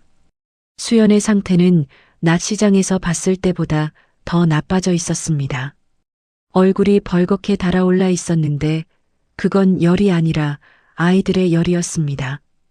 여자아이의 볼이 불덩이처럼 빨갛게 달아 있었고 숨을 쉴 때마다 가느다란 갈에 끓는 소리가 목 안에서 그르렁거렸습니다. 남자아이는 눈을 반쯤 뜬 채 힘없이 엄마의 가슴팍에 얼굴을 묻고 있었는데 이마에 얹힌 수건에서 물이 뚝뚝 떨어지고 있었습니다. 수연은 2 아이를 한 팔씩 안은 채 체온이라도 나눠주려는 듯 자기 몸을 이불 바깥으로 빼놓고 맨몸으로 아이들을 감싸고 있었습니다. 그 수연의 입술은 파랗게 질려 있었고 이가 부딪히는 소리가 가늘게 새어나왔습니다. 문이 열리는 소리에 수연이 고개를 들었습니다. 그리고 어둠 속에서 들어서는 진혁의 윤곽을 알아본 순간 수연의 눈에 공포가 번졌습니다. 낮에 시장 골목에서 봤을 때와는 차원이 다른 공포였습니다. 시장에서는 그래도 사람들이 있었고 골목이 있었고 도망칠 방향이라도 있었습니다. 하지만 지금은 한밤중이고 이 좁은 방 안에는 열이 끓는 아이 2과 자기뿐이었습니다. 수연이 본능적으로 2 아이를 끌어안으며 몸을 돌렸습니다. 시은이가 엄마의 급한 움직임에 놀라 다시 칭얼거렸고 시우가 잠결에 엄마의 옷자락을 꼭 움켜쥐었습니다. 진혁은 문을 닫지 않은 채 방 안으로 들어섰습니다. 이 방이 얼마나 추운지 발바닥으로 알 수 있었지만 진혁은 그 감각을 무시했습니다. 아니, 무시하려 했습니다. 진혁이 방 안을 한 바퀴 둘러봤습니다. 곰팡이 핀 벽, 물새는 천장, 바닥이 보이는 분유통, 얇디 얇은 이불 한 장, 그리고 그 이불 안에서 벌벌 떨며 아이들을 감싸고 있는 여자. 진혁의 입에서 한마디가 나왔습니다. 고작 이렇게 살려고 돈까지 훔쳐서 나간 거야? 기가 막힌다는 투였습니다. 자기를 버리고 돈 많은 남자에게 간다면서 한밤중에 도망간 사람이 어떻게 이런 곳에서 이 꼴이 될 수 있는 건지 진혁으로서는 도무지 이해할 수가 없었습니다. 그래서 더 화가 났습니다. 이 여자가 그 돈을 새 남자에게 다 갖다 바쳤든 도박을 했든 어떤 방법으로든 날려버렸다는 뜻이었으니까요. 수연이 떨리는 목소리로 입을 열었습니다. 아이들을 등 뒤에 감춘 채 진혁을 올려다보는 눈이 간절했습니다. 제가 어떻게든 그 돈 갚을게요. 시간만 주세요. 제발 아이들만은 건드리지 말아주세요. 그 목소리에는 자존심도 체면도 남아있지 않았습니다. 오직 아이들을 지켜야 한다는 본능만이 떨리는 음성 사이로 매달리고 있었습니다. 수연의 눈가가 벌겋게 젖었지만 울지 않으려 이를 악물고 있었고 진혁을 올려다보는 시선 안에는 애원과 동시에 한치도 물러서지 않겠다는 결기가 뒤엉켜 있었습니다. 진혁은 그 눈을 내려다봤습니다. 3년 전 같은 눈이었습니다. 단칸방에서 자기를 올려다보던 그 눈. 하지만 지금 진혁의 가슴 안에는 그때의 온기 대신 3년치 배신감이 시멘트처럼 굳어 있었고 그 시멘트벽 너머로는 어떤 눈빛도 닿지 못했습니다. 갚겠다고? 이 꼴로? 지금 밥도 제대로 못 챙겨 먹고 있는 것 같은데 무슨 수로 갚아? 진혁이 코웃음을 쳤습니다. 그리고 더 볼 것도 없다는 듯 몸을 돌렸습니다. 눈으로 확인은 했으니 이제 법무팀이 알아서 처리하겠지. 진혁의 구두가 방바닥을 밟으며 문 쪽으로 향했습니다. 그때였습니다. 돌아서는 진혁의 구두 끝이 무언가에 걸렸습니다. 문 옆에 놓여있던 작은 서랍장이었습니다. 좁은 방에서 문까지의 거리가 2걸음밖에 안 되다 보니 서랍장이 동선을 가로막고 있었던 겁니다. 평소에 진혁이라면 피해갔겠지만 이 방의 냉기와 곰팡이 냄새와 아이 울음소리가 뒤섞여 신경이 잔뜩 곤두서 있던 참이었습니다. 진혁이 홧김에 구두 끝으로 서랍장을 툭 걷어찼습니다. 큰 힘을 준 것은 아니었습니다. 하지만 서랍장 자체가 워낙 낡고 헐거웠던 탓에 그 가벼운 충격에도 서랍장 전체가 옆으로 흔들리며 벽에서 떨어졌습니다. 나무 다리가 바닥을 긁으며 밀려나는 소리가 났고 서랍장이 원래 놓여있던 자리, 그 밑바닥의 장판이 들떠있는 공간에서 무언가가 굴러나왔습니다. 검은 비닐봉지 하나. 낡고 쭈글쭈글한 검은 비닐 위에 누런 포장 테이프가 칭칭 감겨 있었습니다. 봉지의 크기는 양손으로 감쌀 정도였는데 서랍장 아래에 숨겨놓은 듯 먼지가 두텁게 쌓여 있었습니다. 진혁이 그것을 무심히 내려다보려는 순간 등 뒤에서 숨이 멎는 소리가 들렸습니다. 수연이었습니다. 두려움으로 가득한 얼굴로 비닐봉지를 응시하는 수연의 동공이 극도의 공포에 질려 한없이 커져 있었습니다. 입술이 파르르 떨렸고 아이들을 안고 있던 두 팔에 힘이 풀려 이불이 흘러내렸지만 수연은 그것조차 알아채지 못하는 것 같았습니다. 숨을 들이쉬는 소리가 비정상적으로 거칠었습니다. 수연의 반응이 이상했습니다. 고작 비닐봉지 하나 나왔을 뿐인데 이 여자는 지금 세상이 무너지기라도 한 것 같은 얼굴을 하고 있었습니다. 시장에서 마주쳤을 때도 돈을 갚겠다고 애원할 때도 이 정도는 아니었습니다. 아까까지 아이들을 지키겠다는 결기로 버티고 있던 여자가 검은 봉지 하나에 저렇게 무너져 내리고 있었습니다. 진혁이 천천히 몸을 숙여 발 앞에 멈춰 있는 비닐봉지를 집어들었습니다. 봉지는 예상보다 묵직했습니다. 진혁이 비닐봉지를 들어 올린 순간 수연이 아이들을 이불 위에 내려놓고 맨 바닥을 짚으며 기어오고 있었습니다. 무릎이 방바닥에 끌리는 소리가 났고 파르르 떨리는 두 팔로 몸을 끌면서 진혁을 향해 필사적으로 다가왔습니다. 안 돼. 수연의 입에서 비명이 터져 나왔습니다. 목이 찢어질 듯한 절규였습니다. 그것만은 보지 마세요. 제발.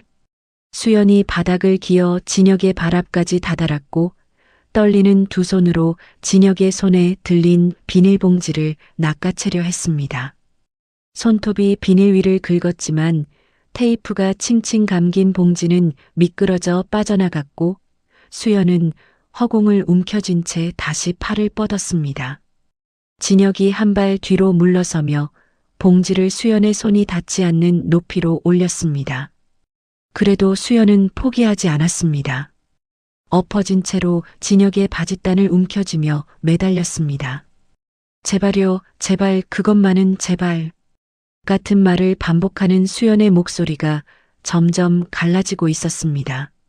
진혁은 그 반응을 내려다봤습니다. 심장이 한 박자 어긋나는 것을 느꼈습니다. 이상했습니다. 시장에서 마주쳤을 때 이 여자는 떨렸지만 버텼습니다. 다른 남자의 아이라고 거짓말까지 해가며 제 앞에서 도망쳤습니다. 아까 이 방에서 돈을 갚겠다고 애원할 때도 아이들만은 건드리지 말라며 등으로 아이들을 가릴 때도 이 여자의 눈에는 어딘가 버티는 힘이 남아 있었습니다. 그런데 지금은 완전히 달랐습니다. 검은 비닐봉지 하나 때문에 사지가 무너져 내린 것처럼 바닥에 엎어져 매달리고 있었습니다. 아이들 앞에서조차 지키고 있던 마지막 자존심마저 내던진 채 기어와 바짓단을 붙잡고 있었습니다. 뭔가 있었습니다. 이 봉지 안에 이 여자가 목숨보다 감추려 하는 무언가가 있었습니다. 진혁이 수연의 손을 뿌리쳤습니다. 수연의 손가락이 바짓단에서 풀려나며 바닥을 짚었고 수연이 고개를 들어 진혁을 올려다봤습니다. 그 눈에 담긴 건 더 이상 애원이 아니었습니다. 절망이었습니다. 이제 끝이라는 걸 아는 사람의 모든 것을 내려놓기 직전의 눈이었습니다. 진혁은 그 눈을 외면했습니다. 그리고 봉지 위에 감긴 포장 테이프의 끝자락을 잡아뜯기 시작했습니다.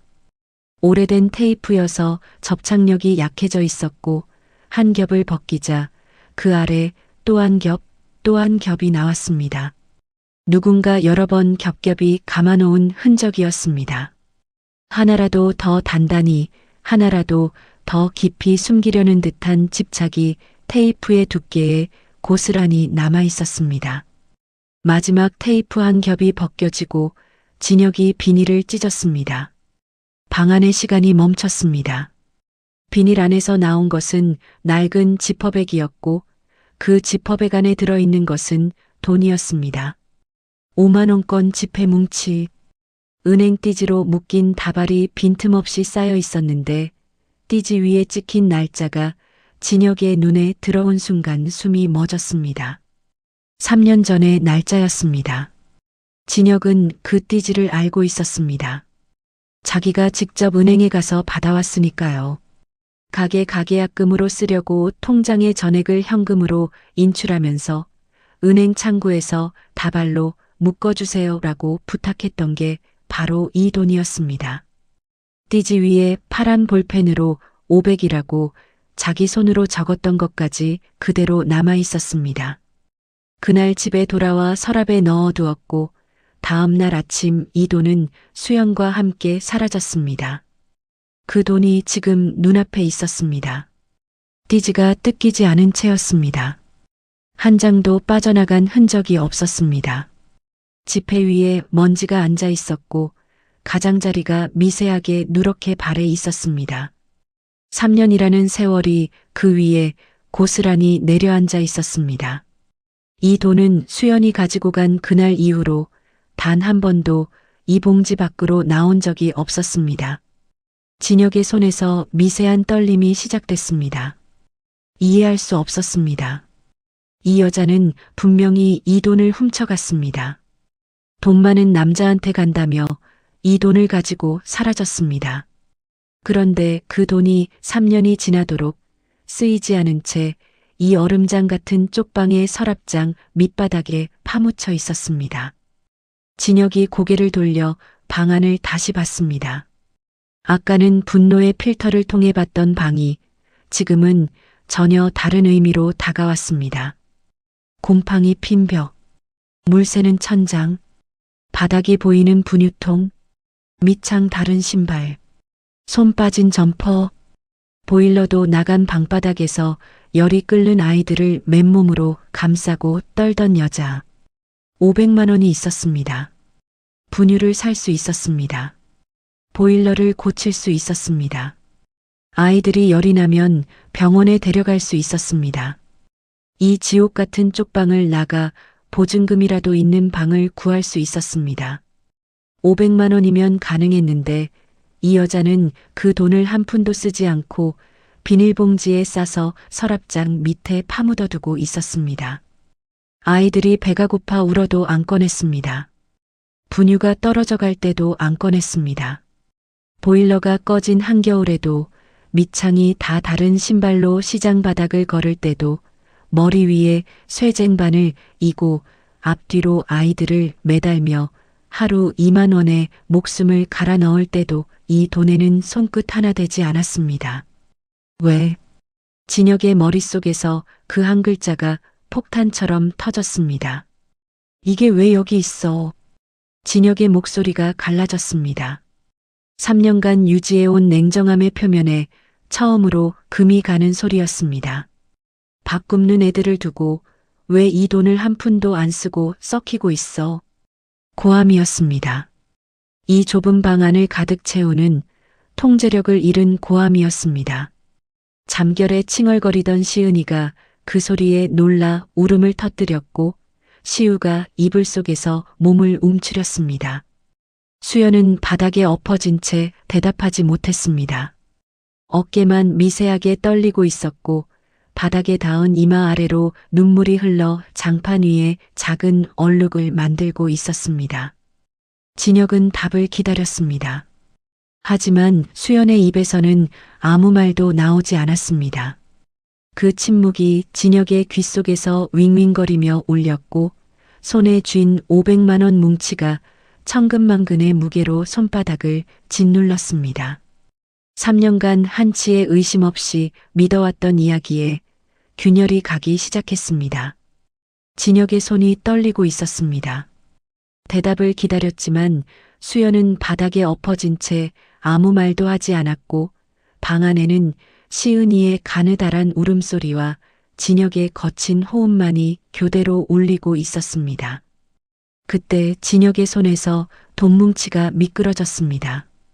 떨림을 감당하지 못한 손가락 사이로 빠져나가며 바닥에 떨어졌고 그 충격의 안에 돈과 함께 들어있던 무언가가 밖으로 튀어나왔습니다.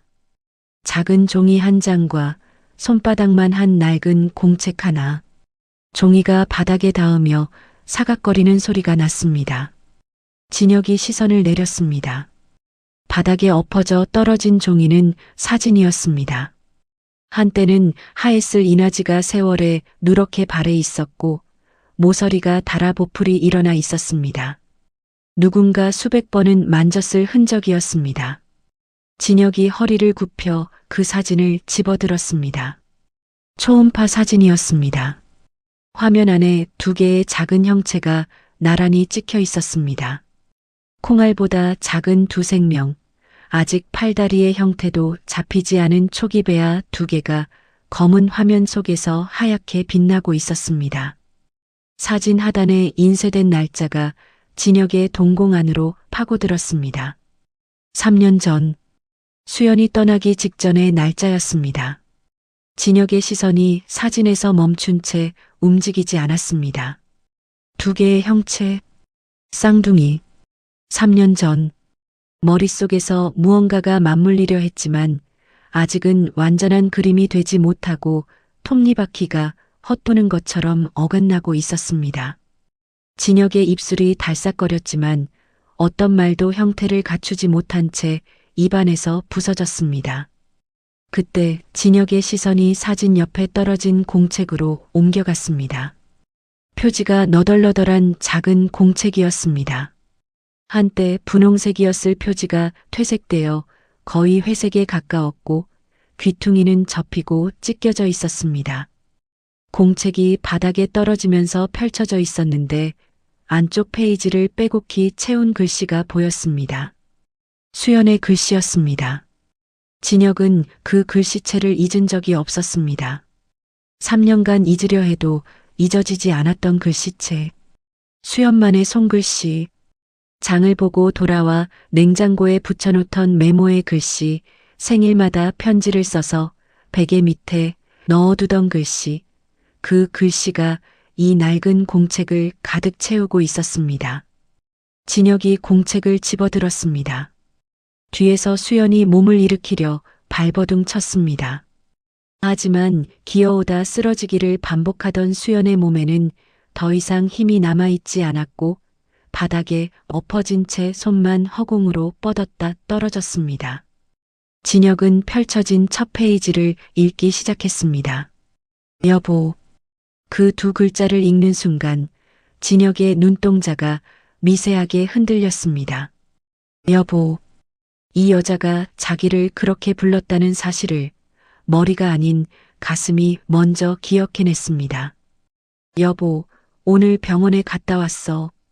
체한 줄 알았는데 체한 게 아니었어. 글씨가 또렷했습니다. 아직 감정이 흔들리기 전에 쓴 문장이었습니다. 우리 애가 왔어. 그것도 둘이나. 쌍둥이래. 진혁의 숨이 멎었습니다.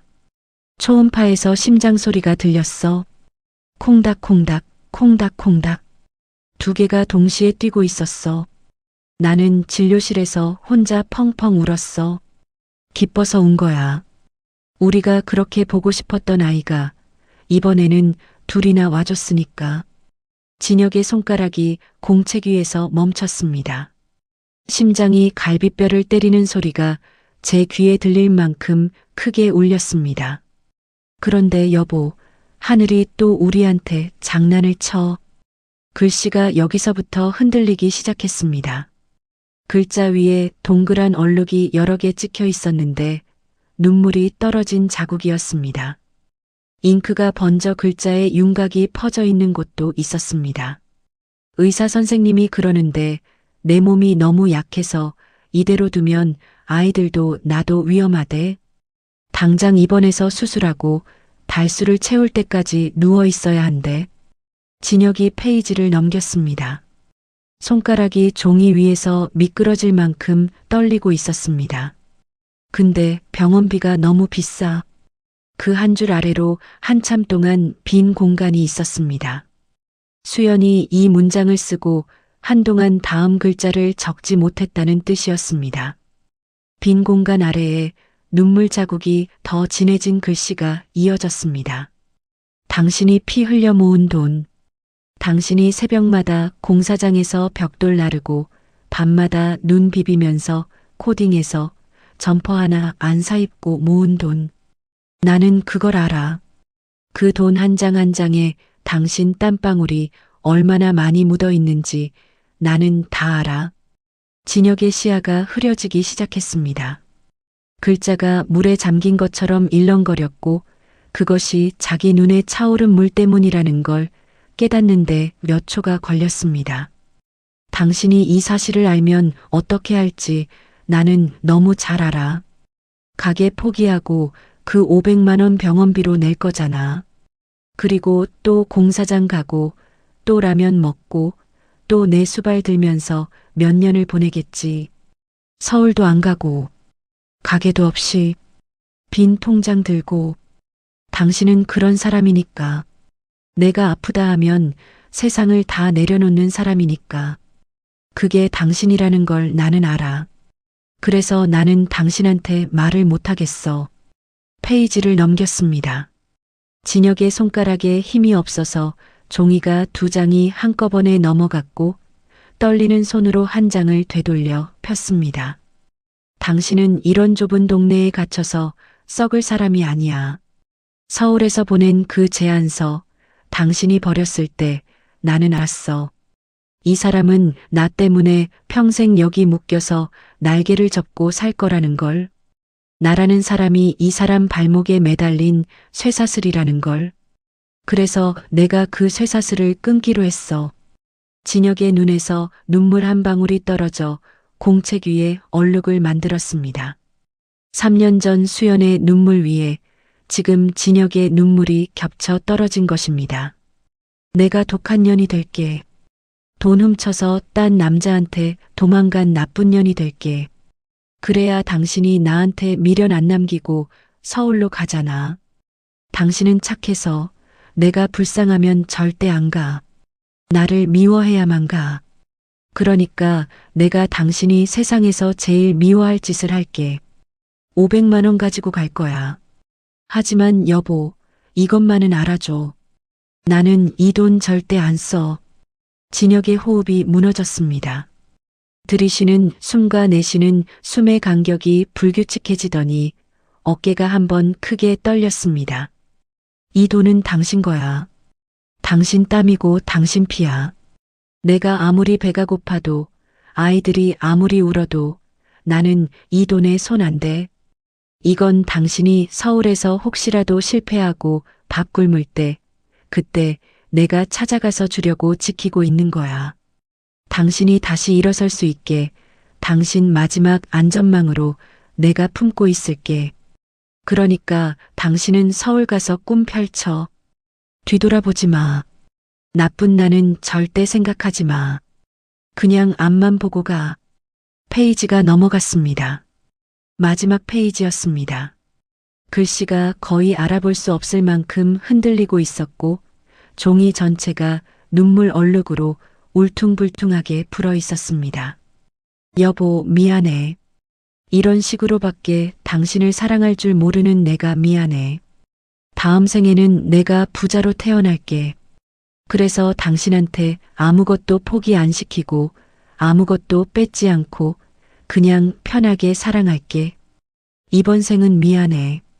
공책의 마지막 글자 위에 수연의 눈물 자국 위에 진혁의 눈물이 소리 없이 떨어졌습니다. 진혁이 버티고 있던 다리에서 힘이 한꺼번에 빠져나가며 진혁의 몸이 그대로 방바닥 위로 무너져 내렸습니다. 무릎이 얼음장 같은 장판을 때리는 소리가 둔탁하게 울렸습니다. 3년간 이 여자를 미워했습니다. 이를 갈았습니다. 배신감을 도구로 삼켜 자신을 채찍질하는 연료로 썼습니다. 성공한 뒤에도 단 하루도 편한 잠을 잔 적이 없었습니다. 잠들면 이 여자의 얼굴이 떠올랐고 그때마다 왜 나를 버렸어라는 물음이 가슴을 도려냈으니까요. 그런데 그 답이 지금 이 낡은 공책 안에 있었습니다. 버린 게 아니었습니다. 이 여자는 자기를 버린 게 아니었습니다. 자기를 날아오르게 하기 위해 제 날개를 스스로 꺾은 거였습니다. 제 이름에 도둑이라는 낙인을 제 손으로 찍고 3년간 쥐구멍 같은 방에서 배를 고르며 이 돈만큼은 남편의 것이라고 한 푼도 건드리지 않고 품에 안고 살아온 겁니다. 그리고 쌍둥이. 진혁이 바닥에 떨어진 초음파 사진을 내려다봤습니다. 3년 전 날짜. 2개의 작은 생명. 그리고 지금 이불 속에서 열에 들떠 칭얼거리는 3살짜리 아이 둘.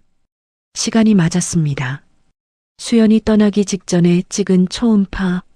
그리고 3년 뒤인 지금 3살인 쌍둥이. 이 아이들은 다른 남자의 아이가 아니었습니다. 진혁의 아이들이었습니다. 시장에서 혹덩이라고 비웃었던 그 아이들이 진혁 자신이 세상에서 가장 원했던 제 핏줄이었습니다. 첫 아이를 잃고 텅 빈 방에서 함께 울었던 그 밤 다시는 이런 슬픔은 없을 거라고 서로의 손을 잡았던 그 밤 이후에 찾아온 두 번째 기적이 바로 저 이불 속에서 엄마 품에 안겨 끙끙거리고 있었습니다. 수연은 그 기적을 지키기 위해 진혁의 돈을 훔치는 악녀가 되었고, 동시에 그 돈을 1원도 쓰지 않는 미친 듯한 집착으로 남편의 마지막 안전망을 지켰고 3년을 이 지옥에서 혼자 버텨온 겁니다. 진혁의 양손이 머리카락을 움켜쥐었습니다. 손가락 사이로 머리카락이 뜯기는 것도 모른 채 이마가 바닥에 닿을 때까지 몸을 접었습니다. 강남의 빌딩 숲을 호령하던 젊은 회장이 수천 명의 직원 앞에서 한 번도 고개를 숙인 적 없던 남자가 이 얼음장 같은 쪽방 바닥에 이마를 박고 짐승처럼 울기 시작했습니다. 내가 무슨 짓을 한 거야? 목에서 쥐어짜듯 나오는 소리였습니다. 내가 당신한테 무슨 짓을 한 거야? 울음이 터졌습니다. 3년간 단 한 방울도 흘리지 않았던 눈물이 댐이 무너지듯 한꺼번에 쏟아져 나왔습니다. 방바닥에 엎드린 채 어깨가 들썩거렸고 숨을 들이쉴 때마다 목구멍에서 찢어지는 소리가 났습니다. 통곡이었습니다. 세상 모든 후회와 미안함을 토해내는 한 남자의 처절한 통곡이었습니다. 시장에서 퍼부었던 독설이 하나하나 되살아났습니다. 딴 놈이랑 호강할 줄 알았더니 수연은 호강은커녕 밑창 다른 신발을 신고 쇠쟁반을 머리에 이고 있었습니다. 그 대단한 새 남자가 얼마나 무능하길래. 새 남자는 없었습니다. 3년간 이 여자 곁에는 아무도 없었습니다. 이 혹덩이들만 남기고 도망이라도 갔나 보지. 혹덩이라 부른 아이들이 제 피를 나눈 자식이었습니다.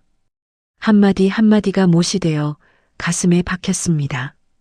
그 못을 박은 건 다른 누구도 아닌 자기 자신이었습니다. 수연이 떨리는 팔로 몸을 일으켰습니다. 바닥에 엎드려 통곡하는 진혁의 등이 보였습니다. 넓은 등이었습니다. 3년 전보다 훨씬 넓어진 등이었습니다. 그 등이 지금 아이처럼 떨리며 울고 있었습니다. 수연의 눈에서도 눈물이 흐르고 있었습니다. 하지만 수연은 울음소리를 내지 않았습니다. 3년간 그래왔던 것처럼 입술을 꽉 깨물고 소리를 삼켰습니다. 좁은 방 안에 남자의 통곡 소리만 가득 찼습니다. 얼마나 울었는지 모릅니다. 방바닥에 이마를 박은 채 몸을 웅크리고 있던 진혁의 울음이 조금씩 잦아들었을 때 방 안의 공기는 달라져 있었습니다. 분노도 경멸도 남아있지 않았습니다. 그 자리를 채운 것은 뼈를 깎는 후회와 그 후회보다 더 깊은 곳에서 올라오는 미안함이었습니다. 진혁이 천천히 고개를 들었습니다. 눈두덩이가 벌겋게 부어올라 있었고 볼 위로 눈물 자국이 여러 줄기 말라붙어 있었습니다. 강남의 빌딩 숲을 호령하던 젊은 회장의 얼굴은 온데간데 없었고 남아있는 것은 3년 전 단칸방에서 아내의 손을 잡던 남자의 맨얼굴 뿐이었습니다. 진혁의 시선이 수연에게로 향했습니다. 수연은 아이들 곁에 돌아가 앉아 있었습니다. 시은이의 이마에 수건을 얹어주고 시우의 등을 토닥이고 있었는데 진혁을 올려다보는 눈에는 원망도 분노도 없었습니다. 그저 비밀이 들통난 사람의 체념과 그 체념 너머로 아주 희미하게 비치는 안도 같은 것이 섞여 있었습니다. 3년간 혼자 짊어졌던 짐을 이제 더 이상 숨기지 않아도 된다는 그런 종류의 안도였습니다. 진혁이 무릎으로 기어가듯 수연 앞으로 다가갔습니다. 일어서서 걸어갈 힘이 없었습니다. 무릎이 방바닥을 끌리며 소리가 났지만 진혁은 아랑곳하지 않았습니다. 수연의 바로 앞에 다다라서 진혁의 두 손이 떨리며 수연의 어깨를 잡았습니다. 수연의 어깨가 너무 가벼웠습니다. 3년 전에는 이렇지 않았습니다. 작았지만 따뜻하고 살이 올라있던 어깨가 지금은 뼈만 앙상하게 남아 손에 잡히는 것이라곤 거친 옷감과 그 아래의 뼈대뿐이었습니다. 그 감촉이 손바닥에 닿는 순간 진혁의 눈에서 다시 눈물이 흘러내렸습니다. 진혁이 수연을 끌어안았습니다. 3년 만의 포옹이었습니다. 조심스럽게 하지만 놓치면 다시는 붙잡을 수 없을 사람을 안 듯 온 힘을 다해 끌어안았습니다. 수연의 몸이 진혁의 품 안에서 한순간 굳었다가 천천히, 아주 천천히 힘이 풀리기 시작했습니다. 이 바보야. 진혁의 목소리가 수연의 머리카락 사이로 스며들었습니다. 갈라지고 젖은 목소리였습니다. 왜 그랬어? 왜 혼자 다 짊어지고 그랬어? 수연의 어깨가 떨렸습니다. 3년간 꽉 닫아두었던 문이 흔들리고 있었습니다. 내가 미안해. 당신을 몰라봐서 미안해. 그 시장에서 내가 한 말, 그 하나하나가 전부 내가 미안해. 그 말이 떨어지는 순간 수연의 입에서 소리가 새어나왔습니다. 3년간 한 번도 내지 않았던 울음소리였습니다. 시장에서 쟁반을 이고 아이들을 업었을 때도, 분유가 떨어졌을 때도, 한겨울 보일러 꺼진 방에서 아이들을 맨살로 안고 밤을 새울 때도 수연은 울지 않았습니다. 울면 무너질 것 같았으니까요. 무너지면 아이들을 지킬 수 없으니까요. 하지만 지금 3년 만에 이 사람의 품 안에 안기니 그동안 삼키고 또 삼켜왔던 모든 것이 한꺼번에 목구멍을 타고 올라왔습니다. 수연이 진혁의 가슴에 얼굴을 묻고 울었습니다. 소리를 죽이려 했지만 소용이 없었습니다. 3년치 눈물이 댐처럼 터져나왔고 진혁의 셔츠가 순식간에 젖어들었습니다. 진혁은 수연의 머리카락을 쓸어넘기며 등을 토닥이며 아무 말 없이 안아주었습니다. 3년 전 첫 아이를 잃은 밤에 그랬던 것처럼요. 두 사람이 얼마나 그렇게 있었는지 모릅니다. 이불 속에서 시은이가 열에 들뜬 채 다시 칭얼거렸고 그 소리에 진혁이 고개를 돌렸습니다. 아이들이 보였습니다.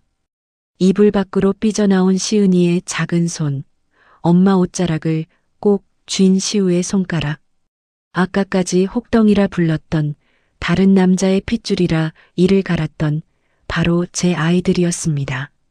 진혁이 수연을 놓고 이불 쪽으로 몸을 돌렸습니다. 떨리는 손을 뻗어 시은이의 이마에 손등을 댔습니다. 불덩이처럼 뜨거웠습니다. 시우의 볼을 손가락으로 살짝 건드리자 시우가 잠결에 눈을 반쯤 떴습니다. 초점 없는 눈이 진혁의 얼굴 위를 어렴풋이 훑쳤고 다시 스르륵 감겼습니다. 진혁의 입술이 떨렸습니다. 이 아이들의 생일을 한 번도 함께하지 못했습니다. 첫걸음도 첫 옹알이도 이가 나고 머리카락이 자라는 것도 그 모든 순간을 이 여자가 혼자 감당했습니다. 진혁이 일어서서 코트를 벗었습니다. 수백만 원짜리 캐시미어 코트를 거침없이 벗어 수연의 어깨를 먼저 감싸고 이어서 아이들을 이불째 안아 올렸습니다. 한 팔에 시은이를 다른 팔에 시우를 받쳐 안으니 아이들의 무게가 양팔에 실렸습니다. 일어나. 진혁이 수연에게 손을 내밀었습니다. 수연은 눈물에 젖은 얼굴로 그 손을 올려다 봤습니다. 수연이 그 손을 잡았습니다. 진혁이 수연을 일으켜 세웠고 비틀거리는 수연의 허리를 한 팔로 감싼 채 아이들을 다른 팔로 받쳐 안고 문을 나섰습니다. 녹슨 계단을 내려가는 동안 수연의 맨발이 차가운 시멘트 바닥에 닿았고 진혁은 걸음을 늦추며 수연의 몸을 더 단단히 잡았습니다. 건물 밖에 세단이 대기하고 있었고 경호원들이 일제히 문을 열었습니다. 비서실장이 달려왔고 진혁은 비서실장의 얼굴을 보자마자 명령을 내렸습니다. 병원 VIP동, 지금 당장 세팅해. 소아과 전문에 대기시키고 이 사람도 종합검진 잡아. 비서실장이 진혁의 팔 안에 안긴 아이들과 코트에 감싸인 수연을 번갈아 보며 눈을 크게 떴지만 질문은 하지 않았습니다. 3년간 회장님을 모시면서 배운 것이 하나 있다면 이 목소리가 나올 때는 묻지 말고 움직이라는 것이었습니다. 세단이 어둠 속을 달렸습니다. 뒷좌석에서 진혁은 수연의 어깨를 감싸 안은 채 아이들을 무릎 위에 올려놓고 있었습니다. 시은이의 이마에 제 이마를 대고 시우의 손을 제 손으로 감싸쥐고 있었습니다. 차창 밖으로 쪽방촌의 어둠이 멀어져 갔고 진혁은 뒤를 돌아보지 않았습니다. 다시는 이 사람들을 저 어둠 속에 두지 않겠다고 소리 없이 입술을 깨물었습니다. 며칠 뒤 시장 안쪽 골목, 수연이 3년간 일했던 백반 식당 앞에 검은 양복 차림의 남자 5이 줄지어 나타났습니다. 진혁의 법무팀 수석 변호사를 필두로 한 변호사 군단이었습니다. 식당 주인은 수연을 하루 14시간씩 부려먹으면서 일당 2만 원을 쥐어주던 사람이었습니다. 쟁반을 깨뜨리면 밥값에서 공제했고 아이들과 함께 일하게 해준다는 핑계로 쥐꼬리보다 더 작은 돈을 쥐어주었습니다. 한겨울에 끓는 국물이 담긴 쟁반을 맨손으로 들고 나가라고 했고 수연의 손바닥에 화상 자국이 덧나는 것도 아랑곳하지 않았습니다. 변호사 군단이 식당 문을 열고 들어섰을 때 주인은 평소처럼 카운터 뒤에서 텔레비전을 보고 있었습니다. 수석 변호사가 테이블 위에 서류 뭉치를 올려놓았습니다. 최저임금법 위반, 산업재해, 은폐, 근로기준법 위반 혐의가 조목조목 정리된 고발장이었습니다. 3년치 미지급 임금과 연장 근로수당을 포함한 민사 청구 금액이 마지막 장에 찍혀 있었는데 그 숫자를 본 주인의 얼굴은 그대로 얼어붙었어요. 같은 시각 쪽방촌 건물주의 사무실에도 또 다른 변호사팀이 들이닥쳤습니다. 보일러 고장을 수십 차례 신고했음에도 방치한 주거 환경 위반, 임대차 보호법 위반, 그리고 안전관리 의무 위반까지 한치의 빈틈도 없는 고발장이 건물주의 책상 위에 놓였습니다. 건물주가 얼굴이 하얗게 질린 채 변호사에게 합의를 읍소했지만 수석 변호사는 무표정한 얼굴로 한마디만 남겼습니다. 합의는 없습니다. 회장님의 지시입니다. 그로부터 몇 주가 흘렀습니다. 서울 도심 한복판, 진혁의 펜트하우스. 한때 이 넓은 공간에는 구두 소리와 업무 전화 소리만 메아리치곤 했습니다. 냉장고에는 생수와 에너지 드링크만 들어 있었고 식탁은 서류 더미가 대신하고 있었죠. 거실 조명은 언제나 최저 밝기로 맞춰져 있었고 커튼은 닫혀 있는 날이 더 많았습니다.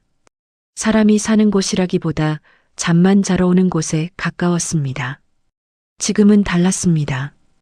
거실 한가운데 놓인 유아용 매트 위에서 시은이가 색연필을 쥐고 무언가를 열심히 끄적이고 있었고 시우는 매트 귀퉁이에 앉아 나무 블록을 쌓다 무너뜨리기를 반복하고 있었습니다.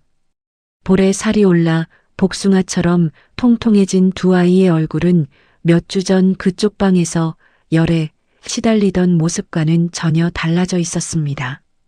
시은이가 색연필을 바닥에 떨어뜨리며 까르르 웃었고 그 웃음소리가 펜트하우스의 높은 천장에 부딪혀 통통 튀었습니다. 부엌에서는 맛있는 냄새가 나고 있었습니다. 수연이 작은 냄비 앞에 서서 무언가를 끓이고 있었습니다. 마른 몸은 여전했지만 볼에 혈색이 돌기 시작했고 눈 아래 그늘도 옅어져 있었습니다. 3년간 마른 장작처럼 말라있던 몸에 천천히 온기가 차오르고 있었습니다. 현관문이 열리는 소리가 났습니다. 아빠다. 시은이가 색연필을 팽개치고 현관 쪽으로 뒤뚱뒤뚱 달려갔습니다. 시우는 쌌던 블록을 우르르 무너뜨리며 누나를 뒤따라갔고 두 아이가 거의 동시에 현관에 도착했을 때 문 앞에 서 있던 진혁이 양팔을 벌려 두 아이를 한꺼번에 받아 안았습니다. 진혁이 아이들을 번쩍 들어 올렸습니다. 한 팔에 하나씩 양쪽에 아이를 끼고 거실로 들어서는 진혁의 얼굴에 웃음이 번져 있었습니다. 비서실장이 본 적 없다던 그 웃음이 지금 이 집안에서는 매일 저녁 피어나고 있었습니다. 수연이 부엌에서 고개를 내밀었습니다. 앞치마를 두르고 국자를 든 채로 아이들을 안고 들어오는 진혁을 바라보는 수연의 눈가에 잔잔한 미소가 걸려 있었습니다. 대단한 미소가 아니었습니다. 이 사람이 오늘도 돌아왔다는 것, 그것 하나만으로도 충분한 조용하고 따뜻한 미소였습니다. 진혁이 아이들을 매트 위에 내려놓고 부엌으로 다가갔습니다. 수연의 머리카락을 한 올 쓸어 넘기며 아무 말 없이 이마에 입술을 대었습니다. 수연이 눈을 감았습니다. 3년간 잊고 있었던 온기가 이마 위에서 번져나갔습니다. 거실 통유리창 너머로 서울의 저녁 노을이 붉게 물들고 있었고 그 노을빛이 거실 안으로 길게 들어와 한쪽 벽면을 비추고 있었습니다. 그 벽에 액자 하나가 걸려 있었습니다. 보통 액자에는 가족 사진이나 풍경화가 들어가기 마련이지만 이 액자 안에 담긴 것은 사진도 그림도 아니었습니다.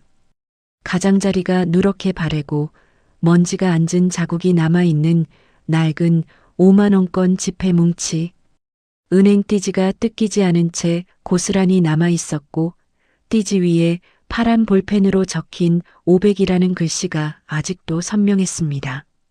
단 1원도 쓰이지 않은 500만 원. 한 남자의 땀이었고 한 여자의 사랑이었고 이 가족이 서로에게 건넨 가장 처절하고 가장 숭고한 약속이었습니다. 액자 위로 노을빛이 내려앉았습니다. 진혁이 수연의 어깨를 감싸 안은 채 그 액자를 바라봤고 수연이 진혁의 가슴에 머리를 기대며 같은 곳을 바라봤습니다. 매트 위에서 시은이와 시우가 옹알옹알 다투는 소리가 배경처럼 깔렸고 냄비에서 보글보글 끓는 소리가 부엌에서 흘러나왔습니다. 그렇게 3년간 멈춰있던 이 가족의 시간이 다시 흐르기 시작했습니다. 다시 흐르기 시작한 시간은 아주 작은 것들부터 채워졌습니다.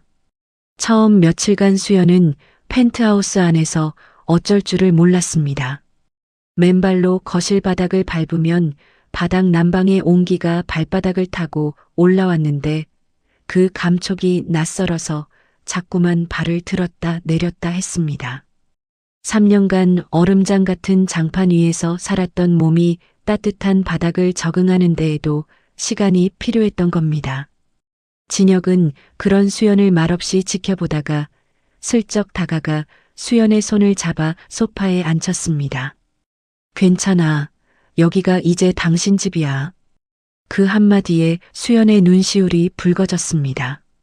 시은이와 시우는 아이들답게 금세 적응했습니다.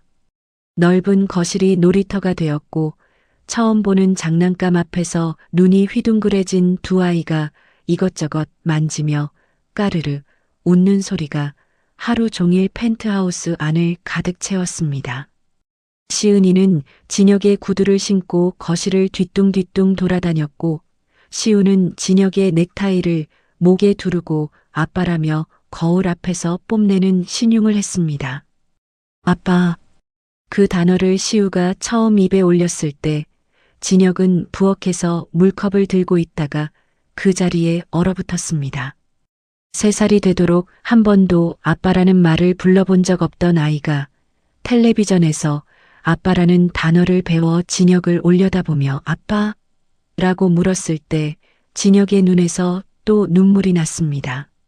수연이 부엌에서 달려와 괜찮냐고 물었고 진혁은 고개를 끄덕이면서도 한참 동안 시우를 아는 채 놓지 못했습니다. 밤이면 진혁은 일부러 일찍 퇴근했습니다. 3년간 새벽 2, 3시까지 사무실을 지키던 사람이 저녁 7시면 어김없이 현관문을 열었습니다. 비서실장이 처음에는 건강이 안 좋으신 거냐며 걱정했지만 곧 이유를 알아챘습니다. 회장님은 아이들이 잠들기 전에 집에 가고 싶었던 겁니다. 진혁이 돌아오면 시은이와 시우가 현관으로 달려와 양쪽 다리에 매달렸고 진혁은 두 아이를 한꺼번에 안아 올려 빙글빙글 돌렸습니다. 아이들이 까르르 웃을 때마다 진혁도 함께 웃었고 그 웃음소리를 부엌에서 듣는 수연은 매번 국자를 든 채로 멈춰 서서 눈을 감았습니다. 이 사람의 웃음소리와 아이들의 웃음소리가 한 지붕 아래서 섞이는 이 순간을 쪽방의 어둠 속에서 수백 번은 그려봤었습니다. 그때는 꿈이었는데 지금은 현실이었습니다. 잠자리 시간이 되면 진혁은 아이들 사이에 누웠습니다. 시은이가 진혁의 오른팔에 머리를 얹고 시우가 왼팔에 매달렸습니다. 진혁이 서툴게 동화책을 읽어주면 시은이가 아빠 목소리 웃겨라며 킥킥거렸고 시우는 아빠의 셔츠 단추를 만지작거리다 사르륵 잠이 들었습니다. 아이들이 잠든 뒤에도 진혁은 쉽게 일어나지 못했습니다. 양팔에 실린 아이들의 무게가 세상 무엇과도 바꿀 수 없는 무게였으니까요. 어느 날 밤이었습니다. 아이들을 재우고 나온 진혁이 거실에서 창밖을 보고 있는 수연의 뒤로 다가갔습니다. 수연의 어깨를 감싸 안으며 턱을 수연의 머리 위에 살며시 얹었습니다. 수연이 작은 목소리로 물었습니다. 나 때문에 3년을 고생했잖아. 그것도 미워하면서 원망 안 하냐고. 진혁이 수연을 돌려 세우고 양볼을 두 손으로 감싸 쥐었습니다. 그리고 이마를 수연의 이마에 맞댄 채 낮은 목소리로 말했습니다. 이 바보야, 내가 미워했던 3년보다 당신이 혼자 버틴 3년이 100배는 더 아팠을 거잖아. 이제 아무 데도 안 가. 나도 안 가고 당신도 안 가. 우리 넷이 여기서 같이 늙는 거야. 수연이 웃었습니다. 눈물이 볼 위로 흘러내렸지만요. 진혁이 엄지손가락으로 수연의 눈물을 닦아주었고 수연이 그 손 위에 제 손을 포개며 눈을 감았습니다. 통유리창 너머로 서울의 야경이 보석처럼 반짝이고 있었고 거실벽에 걸린 500만 원 액자 위로 은은한 조명이 내려앉아 있었습니다. 그 돈은 이제 더 이상 눈물의 증거가 아니었습니다. 한 여자가 사랑하는 사람을 위해 어디까지 갈 수 있는지를 증명하는 이 가족만의 훈장이 되어 있었습니다. 안방에서 시은이의 잠꼬대가 작게 들려왔습니다. 그 가느다란 목소리에 진혁이 피식 웃으며 수연의 손을 꼭 잡았습니다. 내일도 모레도 그 다음 날도 이제 이 사람들 곁을 비우는 날은 없을 겁니다. 오늘도 시청해주셔서 감사합니다. 오늘의 사연 주인공인 진혁과 수연에게 하고 싶은 말씀을 댓글로 남겨주세요. 봄날 인생을 찾아주신 모든 분들이 행복하고 건강하시기를 소망합니다. 여기는 봄날 인생입니다.